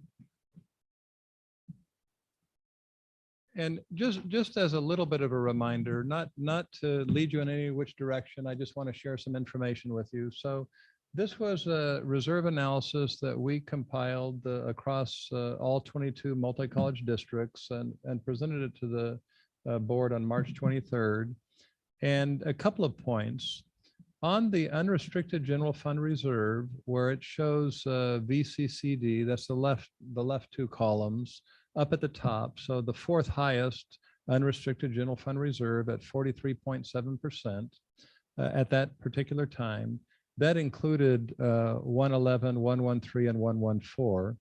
And excuse me, and you'll see the asterisk in that column down at the bottom, the single asterisk is that's obtained from the 311 reports. So we looked at all the 311 reports from all the 22 multi-college districts, took the numbers that were on those reports. Ours happens to include 111, 113, 114. They all do not. Ours happens to. So we were just making that comparison there. And then on the other side, the rightmost columns, we looked at total reserves. So for instance, I've said to this board, on a few occasions that if we took some of 111, 113, and 114, and we put it into our OPEB irrevocable trust fund, then all of a sudden that percentage would change, right? So the rightmost columns, we're comparing apples to apples, and we're looking at independent audits of these 22 districts, and we're looking at their budgets, et cetera, and so on. And we were adding up other funds, non-bond related, their OPEB, their pension, et cetera, to find out what was their overall reserves compared to all of the reserves that were available. And so in looking at it that way, this district was right smack dab in the middle. We were ranked 12, or a little less than the middle, in terms of percent. The one thing I didn't have on this chart, but I shared it with you, I believe at the last a year and a half ago, this board meeting. If we were to look at just 111, and we have talked about that and what 113 and 114 is for, but if we were to do the math in the leftmost columns on just 111, then this district would have been at 23.28% of unallocated as a reserve, which would have been ranked number 11, again, right in the middle, not counting 113, 114. So I think when a board policy comes forward, it certainly, from my perspective, would probably include some differentiating factors for those three funds, 111, 113, 114. I'll remind you, I inherited 113 and 114. All districts don't do it. They do it in different ways, so it wouldn't appear on the 311. I just am only sharing that information to give you an idea, a sense of how there's some interplay between all of those issues. And setting that aside then, unless you had any questions, if I may just set that aside and advance then, we talked about that. We talked about using and replenishing. So one of the things that a good reserve board policy should have is what is the reserve level set at? And if you dip below it, what's the plan to repay it? We reviewed a lot of districts' board policies on fund balance. There were really just a couple that we thought were pretty good that we can take some information from. And certainly just for this board, we have started the process. We'd like to bring a first reading of a board policy to you in October. But this particular meeting, I would greatly appreciate your input, and the chancellor and I, have talked about it and would like your input so that we can bring something that, hopefully satisfies the full board as a first read and go from there. But I think from my perspective, we probably would cover the 111, 113, 114, and how we would repay it if it falls below and whatever other factors might be involved. On the last slide, the last page of the present, sorry. I just want to capture what you just said, David. You said, in my opinion, we would capture 111, 113, 114. Are you saying that for definitional purposes, this district would be in alignment to say 111, 113, 114 is our reserve? Thank you for that's not what I meant, but I can appreciate why you caught it that way. Let me restate it. Okay. So 113 and 114 are utilized by this district for certain purposes. They just happen to be in the unrestricted general fund, and so they get reported on the 311 report. From my perspective, but again, you know, I'm not the trustee. I'm not we all have, you know, varying opinions. I think the reserve should be based on 111. 113 and 114, because they are unrestricted funds, I think in a board policy, they should be addressed separately as separate components of this overall general fund. So if you're going to say, for instance, the general fund should be, the reserve should be 2 months, I would say that would apply to 111 only. That's my opinion. And again, we're here for board input, but 113 and 114 would be looked at differently. But that's for the board to discussion. I'm just saying from my perspective, they're set aside and designated for specific purposes outside of as a reserve, a 5% reserve or a 2% reserve. We just have to address the issue. I guess I'm saying, regardless of, you know, my particular opinion, we need to address the issue. And and it's the same thing that you had asked. Do you lump them all together? Do you keep them But couldn't you separate? do both, what you're describing? You're saying, well, 113 and 114 are set aside for very specific purposes, but so's the $1 million for STRS. You know, so is the energy, well, energy efficiency dwindled down, but I mean, why is it okay to do it over here, but not over here? No, you're right. I'm just trying to set the stage for And a I- discussion okay. without And I guess- me really. Yeah, no, I weighing in on it, appreciate that. so. And I guess my next question, and I asked it a couple hours ago, but what does the state, so I'm interpreting that because the 311 report that we report out and they accept that it is part of our reserve, 113, 114, is it a fair assessment to say that if we choose as a board to include that as as part of our reserve, that this new recommendation, I think that's really important to differentiate, that the state chancellor is recommending 2 months of expenditures, not dictating or mandating, but would the state chancellor's office accept if this board agreed or came to a consensus that 113 and 114 be included in the reserve? I think there's flexibility in how the board policy gets approved by the board. And I don't know, James, you want to make a comment? Yeah, ultimately, we just have to have a board policy that aligns with the GFOA's recommendations. How we do that internally is up to us. Is up to us. Yeah, That's so important. so ultimately, we do have control over what it is. We just have to have something that aligns with the GFOA's recommendations.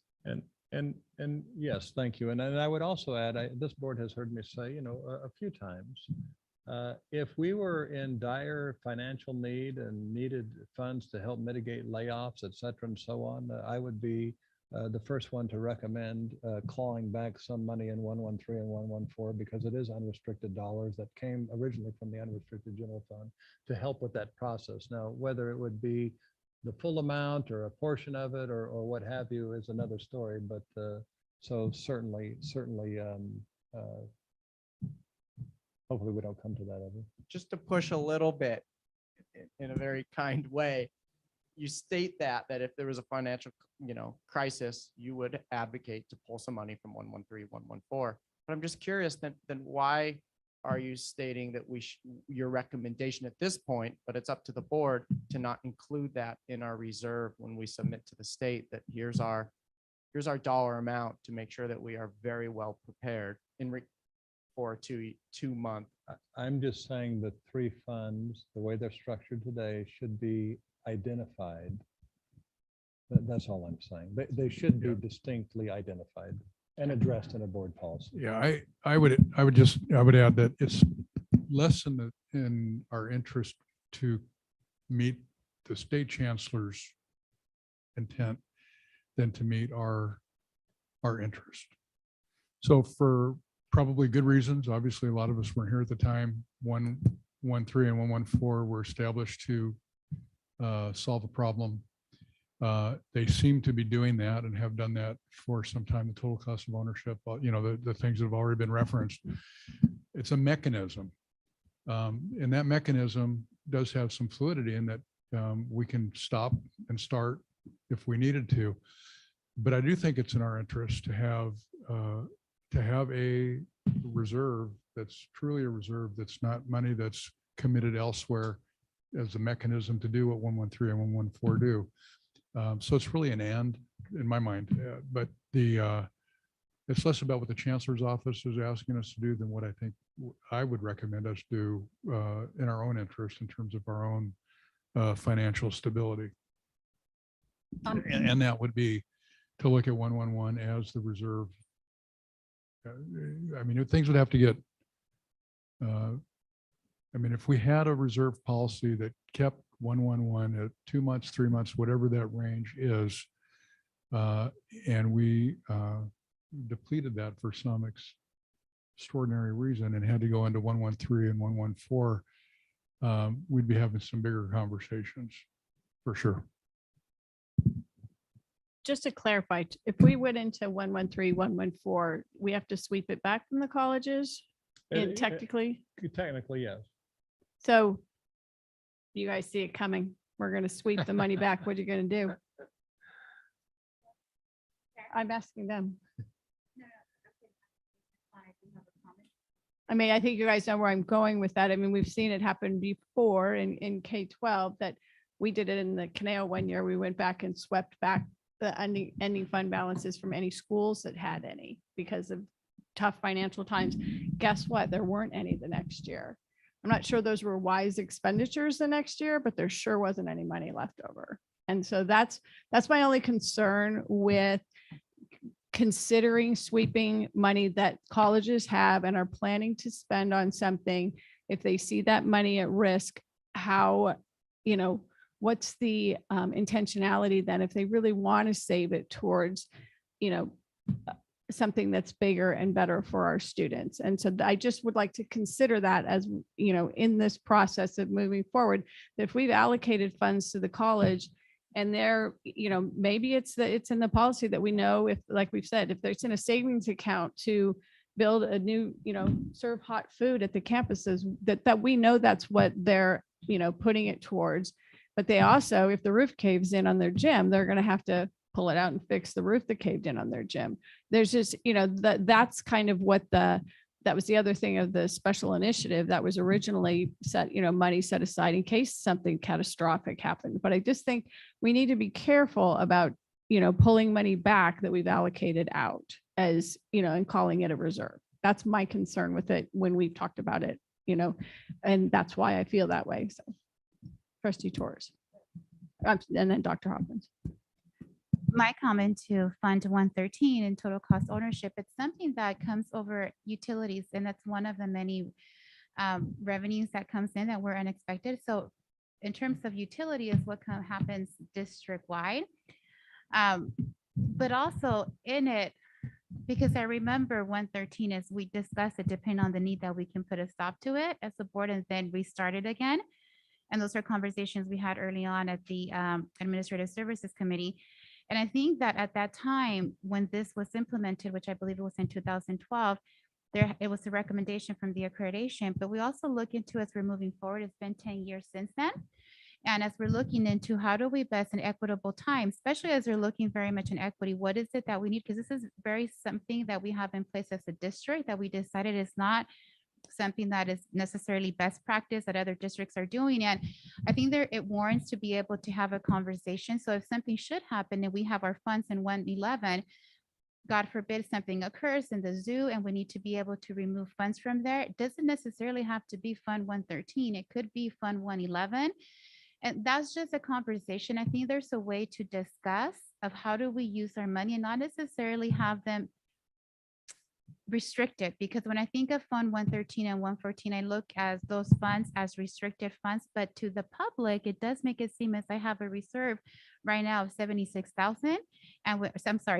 million, but that's not the true case. It's really 113 and 114 is set aside. And I think if the colleges are going to set money aside, it's something that should be within their own budget. However, that's going to look. If Moore Park College is saving funds in utilities, Moore Park College keeps that money in their own funds. If Ventura and Oxnard are saving money in utilities, they keep that in their own college. It doesn't have to come to a reserve. And how does that look like for them to be able to do that? And it's just one example of other things. I think if each college is working independently really hard, I heard, for example, Trustee Chancellor say visited a college and they had the AC going on during the weekend. When I'm hearing Moore Park College is working really hard at making sure that they're saving funds, but yet when they're looking at a utility district wide, it's one of those things that I do believe we need to do a little bit more as a board, looking into it, unnecessarily taking a position at this moment if we would do away with this fund. But I do believe that after 10 years of it being implemented, it just warrants the conversation to see what does it look like, what are best practices, what are other districts doing, because it's been 10 years. So those are some of the areas that I do see for us as a board looking into the future, being able to discuss.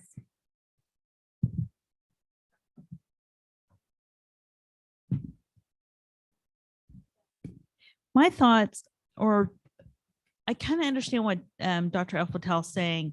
The 113 and 114 funds, 113 is actually allocated from the Board of Trustees. The 114 are funds that the colleges have gained themselves through civic and other things.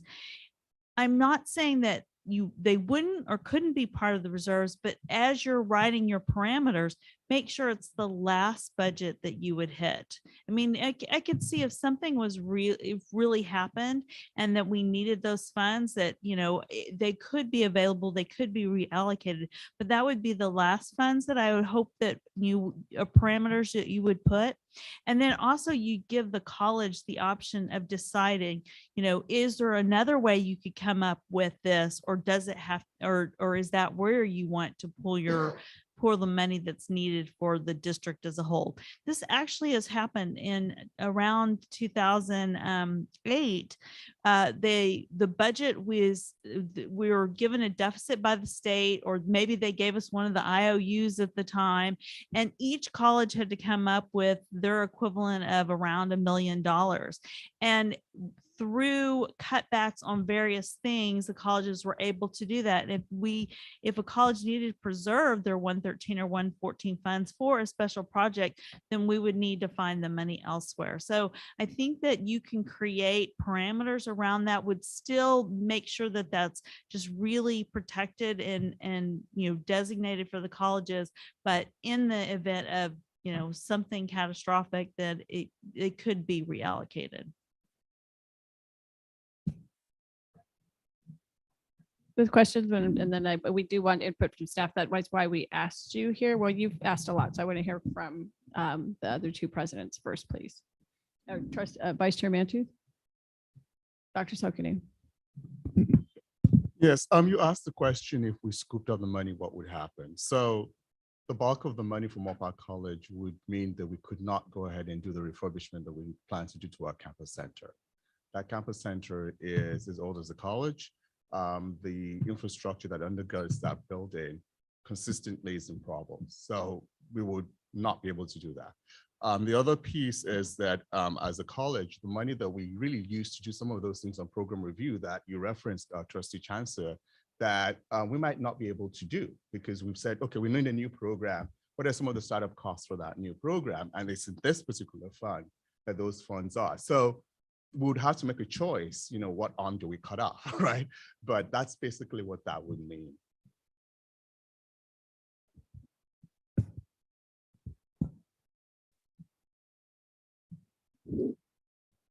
I would echo the same, and just even recently receiving a notice from our Vice President of Business Services that we have to renovate our HVAC. It's just been neglected for so many years.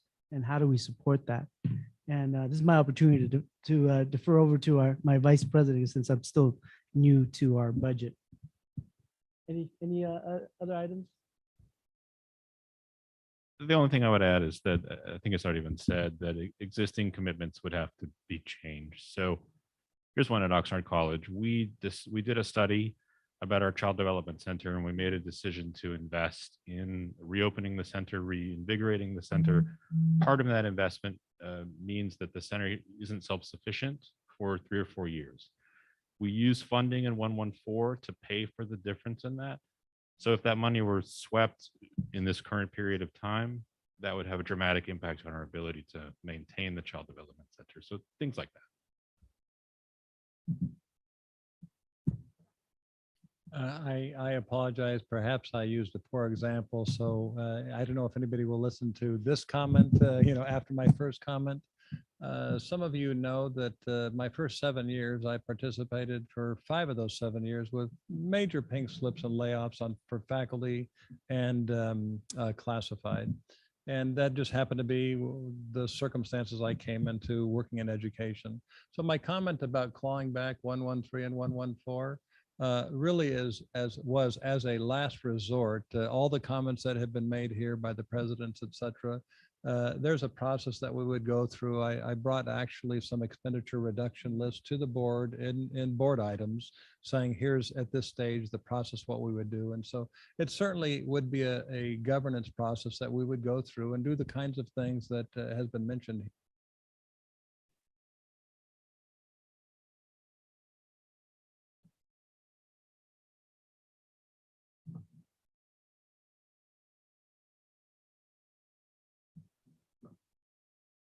It does. And I do remember those times as well. So trustees, any questions, comments? Vice Chair Manters? Application recently submitted by our district that had the 30-day or 1-month deadline. Doubtless it's been mirrored by many other community colleges and community college districts. So is there any effort underway either through the state chancellor's office or the league to write a sample policy? Because this has got to be new for a number of these institutions. And I'm just wondering if we had the advantage of a generic template to work with instead of trying to solve this all ourselves right out of the gate.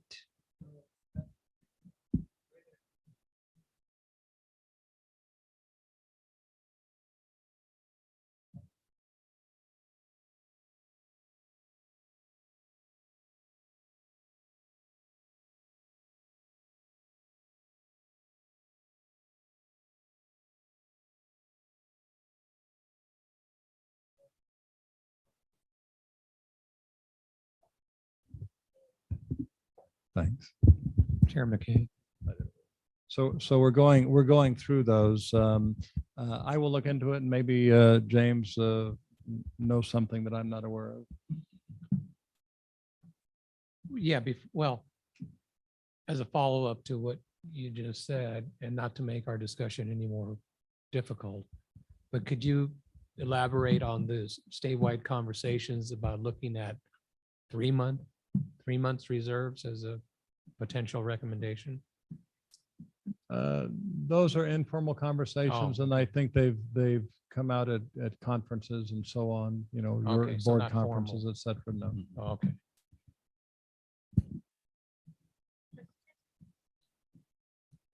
I'm very respectful of what the presidents are saying and their hesitation and fears of the idea of clawing back at 113 and 114.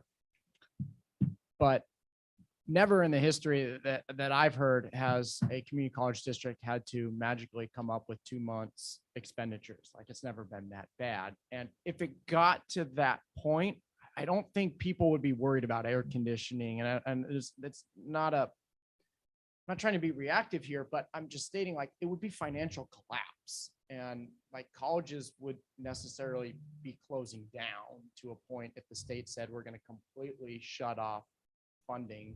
There's no IOUs and there's nothing of that nature.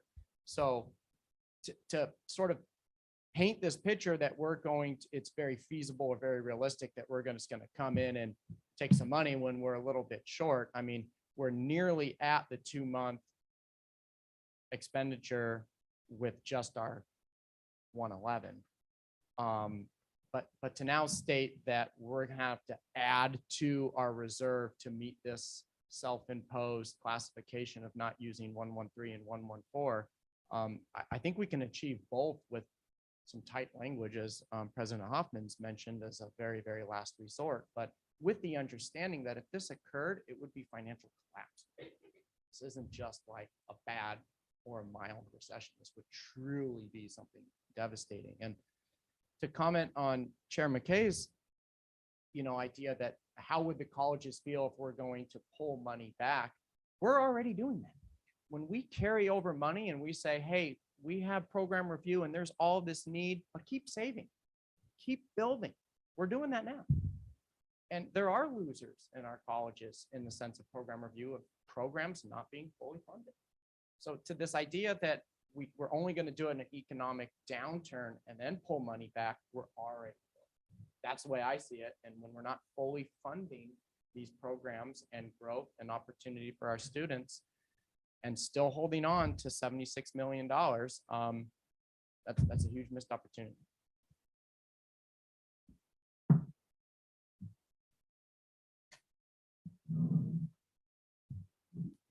Trustee Perez. And I'm having difficulty accepting your statement that programs are not being fully funded. Maybe expenditures are not being fully made, there's a subtle difference there. And I think that's what I was hearing from the earlier presentation. So correct me if I'm wrong in how I'm seeing that. Or not you, but am I wrong? Well, I would say money is available at the campuses and through their processes, their funding, I would say there's never enough funding to fund everything, but capacity wise and the things that are coming through at the campuses, most of the budget is at the campuses, right? And so the carryover is at the campuses, more so than this building, for instance. And so I want to make sure that we understand each other. So I don't think we're not fully funding programs. I think the issue is in how the year gets carried out. Vice Chair Bantu, did you? I think we've been framing the conversation more about economic uncertainty as opposed to opportunity. And my feeling with regard to reserves is that, and it's always been drilled into my head, that you do not use that money for things that eat. You use that money for investments, in one-time investments. Sometimes a great opportunity comes along. There could be an opportunity that would require us to deliberate on spending millions of dollars from reserves at a time when economic times are good. And that's one of the other fortunate aspects of having healthy reserves, correct? Correct. So it's not just to stave off financial insolvency, but it's there building a bank account to maximize things for the future that might be even bigger than these amounts of money that we've been talking about so far. So just something to consider. Chair. And on that note, as one trustee of 5 that went through, truly it was a battle for the Oxnard innovation, $500,000. On that note that Vice Chair Mantooth is stating, I'm sure, I'm speculating, I'm making an assumption, but there are innovative ideas and need at Moore Park and Ventura College. But it gives me great pause after the fight we saw just for that very small innovative plan.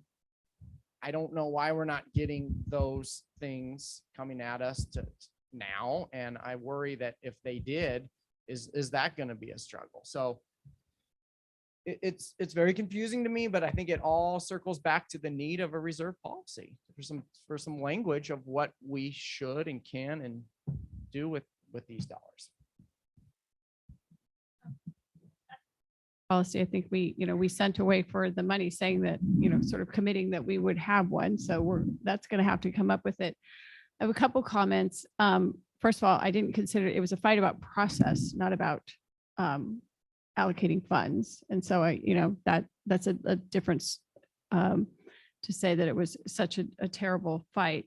The other thing is, I was on the board when we went from the carryover being 1% to 2%.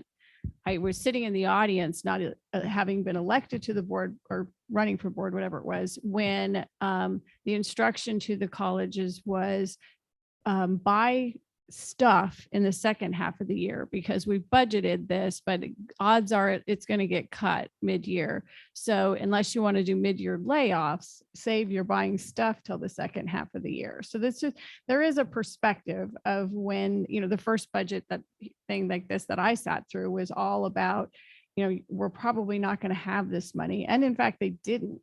And I was the trustee for 3 months when we laid off with, I think that came to the board about 100 classified was the estimate and the recommendation that was given to us.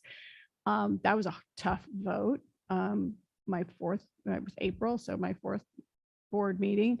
It was worse in June when after all the bumping happens and you actually get the list of names of who those people are and you get to associate the names of who they are. So I don't ever want to do that again. And you talk about, it would take catastrophic budget times. We were there. We were laying people off. We were cutting programs. I mean, baseball, soccer, television. I mean, you name it. We cut all of these, extracurricular programs that meant so much to students because we had to cut head count. I mean, and the number that you never see is all the part-time faculty that just weren't hired because the workload reduction that you talk about. And so those, it was awful. And so I do think we need to have a reserve budget policy, but I think we need to have it so that when the state does defer and we have to cover cash flow to make payroll so that we don't have to borrow money and pay the expense of borrowing money because it's not free, that, we have reserves to cover cash flow deferrals because the state, that's their go-to. So to have enough cash to cover a couple months expenses is pretty important. And I know cash flow is different than the funds that we're talking about. But I think that when we look at this reserve policy, we need to make sure that there's cash on hand to do that. So we don't have to borrow funds. We've come a long way. I agree the reserves have grown a lot since I've been a trustee. They have grown more, at a higher rate than they have before. I'm satisfied with the reasons why. I would like to, know kind of what the colleges are going to do. I've stated with 113, 104 before that if they are saving it for something, like Dr. Sokunu said, towards the admin building refurbishment, they're getting matching funds from the state, but not anywhere near the full amount. Campus center, I'm sorry. The campus center, they're not getting anywhere near the full amount. So, and you've been saving for that for how many years has that been there on the list? A long time. Yeah. I mean, so it just takes a long time because the state doesn't dole out 62 million very often. And I know we talk about passing a bond, but Ventura County has not been very generous lately, not with, our roads are falling apart. We can't pass a transportation tax. And so I don't, I can't as a trustee look at our college presidents and say, don't worry, we're going to be able to get a bond for you. Cause I don't know if we can. 55% is easier than 2/3 certainly, but I don't know if if the county is what their appetite's going to be in a recession to float a bond. So we have to, I hope this is a short recession. I hope for all of our sakes, this is a short and shallow recession. But I think that, when Betty E said today, we're kind of right there, that it's kind of, we can say we started, that, the clock starts ticking today. And I hope that Dr. McClellan is a little bit wrong, but I understand what you're saying about that they may not necessarily come back to us in droves during a recession because the labor needs are so great right now. It was not a prediction. And it wasn't a prediction. It was just I know it was a thought to put into all of this stew of what we're doing. But I think that as we look at what we're doing, I think if we thoughtfully leave 113 and 114 for that catastrophic emergency, I could get behind it being written in policy. I can't get behind clumping them all together.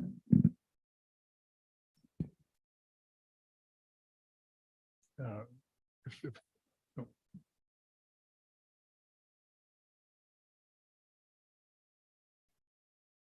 And our meeting, I like what Trustee Mantu said about just really focusing on opportunities, focusing it, and there is that perhaps that recession is stated, but then I also believe in us, who we are as a county, who we are as a Ventura County Community College District, speaking to a lot of our students, speaking a lot to constituencies within our county. And I'm going to speak from Oxnard. There's a lot of hope in that place and a lot of people wanting to come back to school. And I might listen to negativity, but I don't stay with it, because then that's how I'm going to react. So I look at it as there's hopes. We got funding coming to us, and it's sort of like opportunities, and what do we do with this within our colleges? And I think as we're finishing this meeting, I think it's important to have those discussions about the reserve, and also looking into ways of how we can continue funding programs and ending really in that positivity, because honestly, community college, we're in the business of restoring hope. We don't deny admissions to any of our students. And so I think as we're looking into our programs and program review, it's now inclusivity. And I'm even interested in finding out, as a participatory governance process, of having community members be part of those meetings at the different colleges and how that would look like, because I think a lot of great conversations happen at the college level and before it comes to us.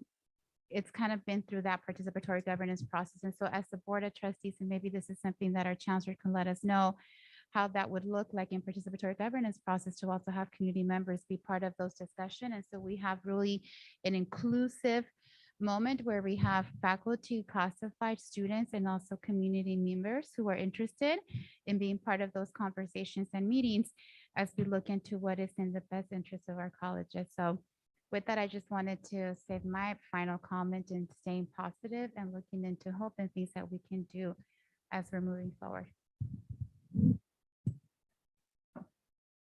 Final comments. I do want to say that we did turn students away, lots and lots, about 500,000 in just 1 year in the state of California. The community colleges did with those workload reductions. So that's where I come from. I know you come from a place of positivity. I come from my first year, we turned away 500,000 students in the state of California by workload reduction because we just didn't offer the classes. So it does happen. So that's my little black cloud that I carry around.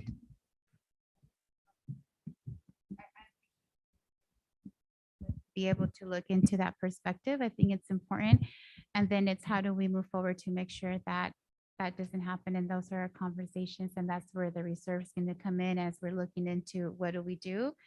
And also I look at it so we don't lose the ones we have now and bring them back home, because it's all interrelated with our enrollment and our partnerships. And this is when I say bringing community, bringing manufacturers. So as we're training our students right now in those certificates, they're going to be able to come and work in our county. They'll be able to get jobs. We're able to bring in revenue. And then it's that piece of hope that I mean. So okay, thank you. Trustee Hirschberg, final comments. I do think we need to raise the reserve. I would even say even maybe more than 2 months, which I know that's a lot, but because I don't really have the exact knowledge of how bad the recession will be, or even if there is one, but I'm of the opinion that there will be one. Is I would rather prepare for the worst then than now, because as I see this, is the reason why we're looking at the budget right now is because we have 3 main problems, which is 1, we want to build enrollment. 2, we want to prepare for a crisis that may happen. And 3, we have current issues that we need to address. But if we don't prepare for a crisis, everything else collapses, you know. And like mental health is the current issue that is really big. And I'll be looking forward to when we actually do discuss that, because I would like to know how much they want and what can we do essentially to help funding, because, you know, but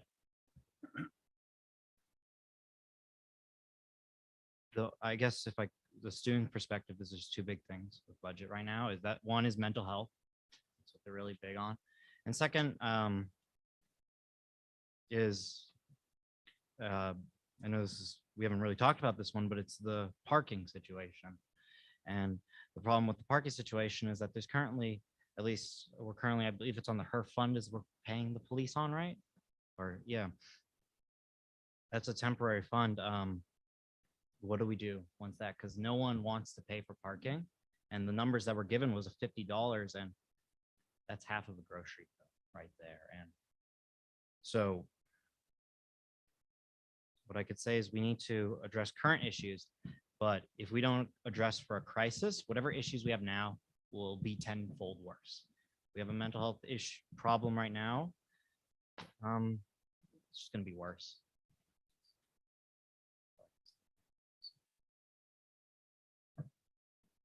No comment? Yes, first of all, I appreciate all the questions and discussion we've had at the board. I think this has been a helpful exercise, this study session tonight. So thanks for all the prep work that you guys put into this. I just want to comment on Trustee Torres's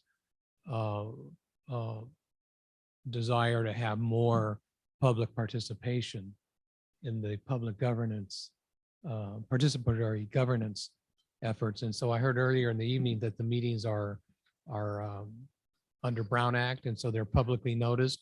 And I think, outreach is outreach, but I think, as she said, could be a little more, maybe we could be more diligent in that outreach if we're not already doing so. So that was a good point. I support that. I don't think I need to add much more to what Chair McKay mentioned about her early experience on this board, because I was here also. And so I think,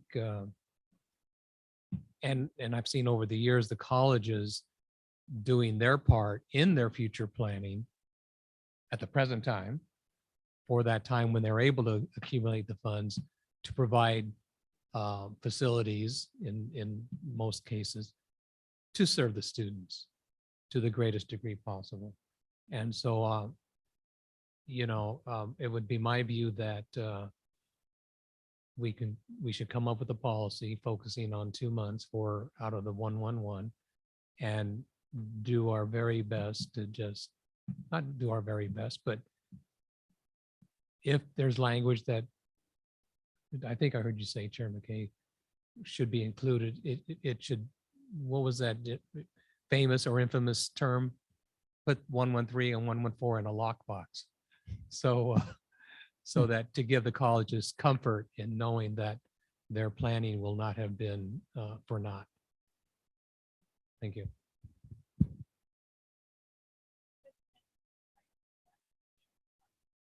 Your final comments? I have a quote.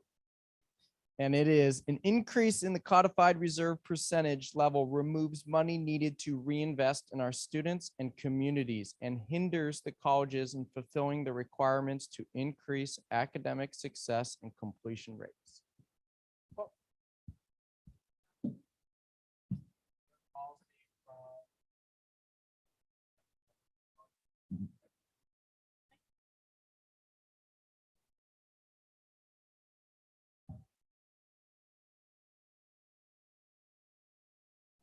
Given the choice, I always choose to be an optimist, but I'm also a pragmatist. And people like Dr. El Fattal can attest to the fact of the different cycles of boom and bust that I've experienced in education, beginning with the meltdown that school districts experienced with the passage of Proposition 13.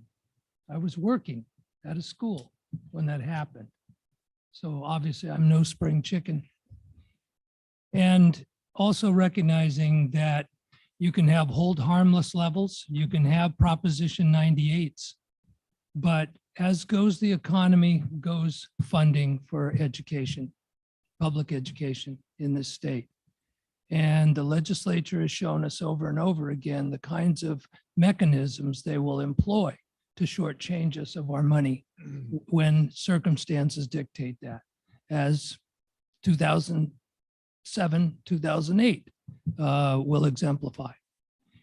I could speak for quite a long time about experiences in this regard and the responsibility of a county office of education for the fiscal solvency of all the school districts in this county, and how serious those things have been, as Chair McKay has attested to with regard to the community colleges.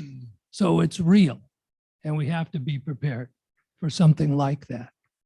And we have to do it carefully. We have to do it wisely. I agree with Trustee Chancellor that we need to tune up these projections. It's been a couple of really remarkable unconventional years, though. So we got to cut some slack, to give staff some slack. But I don't think we have too much money. I don't know that we ever have enough money. But I do know that we want to put it to good use, and we want to have something in the tank when we need it.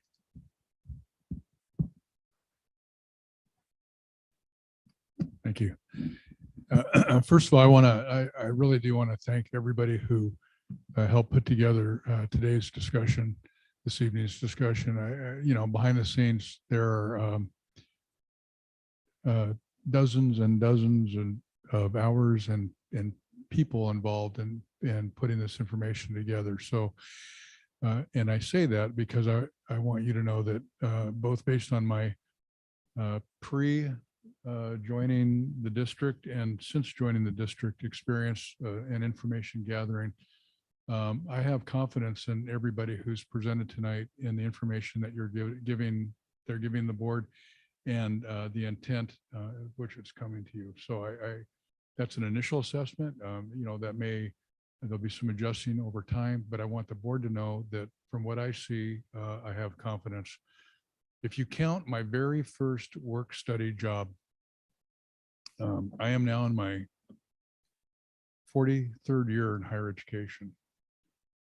And this is my 6th state. And I, other than being old and all that, I've seen a lot of that would make me want to be very fiscally conservative. And, 2 months and the reserves that we have, if you look at some of the impacts over the last 4 decades, they haven't been 2-month-long problems. They've been 2 months. I mean, you get started on trying to develop the strategies to stop what could be hemorrhaging over a very long period of time. And part of my commitment is to help this district look at planning, not for the bad times, but planning for where we are now in the good times, because if you have a good habits and discipline around planning during the good times, they're really going to serve you well when things get tough. And when you're dealing with looking at your reserves to do that, making those hard choices and hard decisions, you're just buying a little bit of time. The only last thing I'll say is that another observation, this is a terrific problem to have. We're talking about developing a reserve policy, and we can do it. We're not at a place where we've got to really reconstruct things and reorganize and look at where are we going to find the resources to meet really just the bare minimum of what a reserve policy would do. And then I guess one more last thing, that while the reserves do take what could be critical funding offline for what we would like to be doing now, it also does, I hope, and it's the way we talk about it with the public and our stewardship around the resources that we have, that we want the public to have confidence in us that whether it's through maintenance or total cost of ownership or rainy day or seizing opportunity with the way we use our reserves, that the public can have confidence in us that we're thinking through all of these possible circumstances and creating the reserves to do that. So, I really appreciate the conversation tonight. I've learned a lot, and but again, I just want the board to know that I do have confidence in the folks who are doing this work and providing you with this information.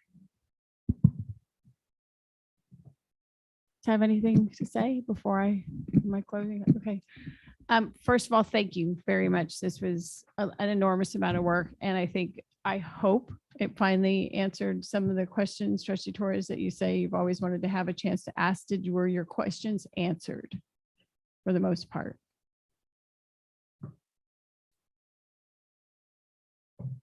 Most of my questions were answered. It was, I wanted to say thank you. It was very detailed. It definitely lessens a lot of my questions. I do have still the one that Trustee Chancellor mentioned, that a way of being able to have more of the actuals within that 20 million difference. And that would be helpful, I think, for me, definitely in the future. There were questions that I had, like, for example, when we're looking at the reserve funding, unrestricted reserves, what funding is coming to us in June? Because some of the funding that we've received is HERF, or it's allocated just for this amount of time. So I don't know how that would impact necessarily the reserve, and maybe it does. So I think just having more information, that's always like helpful, just to know, okay, this is a fund that came in June, and this came in on, because I remember the 311 report, I think, James, you mentioned, is based on March. So knowing, okay, so from March into June, we received this funding, this is how much is going to go into the reserve, because so far what I know of the funding through HERFs or just one-time designation money wouldn't necessarily be in a reserve from what I know up to this point. So that information is helpful, but the point that Trustee Chancellor made about still having that discrepancy, that's just helpful to have it written. But I appreciate very much the work. I have, like I mentioned before, many less questions and feel much more comfortable in terms of understanding the budget directions that we're going, reserve policy. So most of them except this last one. So my final comment is I would like us to have a reserve policy. All of you have sat through, if you've been on the board for 4 years, been with us for 4 years, Trustee Chancellor and I bantering back and forth about reserves. And we don't just do it here. We actually have coffee and do it there. So we spend more time than you guys have got to see on this subject. So like, I would like to have a reserve policy that we agree on, that we can see the advantages for the stability of our students, our district, and not just our students today, but our, grandchildren. Your Ventura College is going to turn 100 years old, and that all of our colleges can, reach that anniversary in stable, fully meeting their cost of ownership, so that we don't get dinged by that, because it's an each individual college thing. And the accreditors are coming, so hopefully all's good. But that's my primary goal, is that it's something that we all agree on, because we have a tremendous optimist. We have Trustee Chancellor who wants to spend everything now, and I want to save it all for later. And, it's just, we have some differences, and I think that they're all really good differences to have, because that's how we're going to come up with a balanced policy that serves our community and our colleges really well. If we have not given you the input that you need, please get with Dr. McLennan and tell us what you need from us, and he can meet with us individually so that we can get a first read and get the policy passed, because I know it's got some distance to travel to be passed by the deadline date, for which I won't be here. And I would like to I'd like to have it done and gone and be able to walk out of here and feel like we finished. Well, I if think there's been possible. great input from the board, not exact specific direction, but great input. And I can tell you this, Chancellor McClellan and I will talk, the fiscal folks will talk, we'll put it through participatory governance and Chancellor's cabinet. And we've all heard this discussion, and we'll see what we can bring forward. And he'll certainly, I know you have his phone number and he has your phone number, so. Okay, with that, thank you all very much. We're adjourned. I appreciate all my trust colleagues staying this late. Thank you. Thank you all.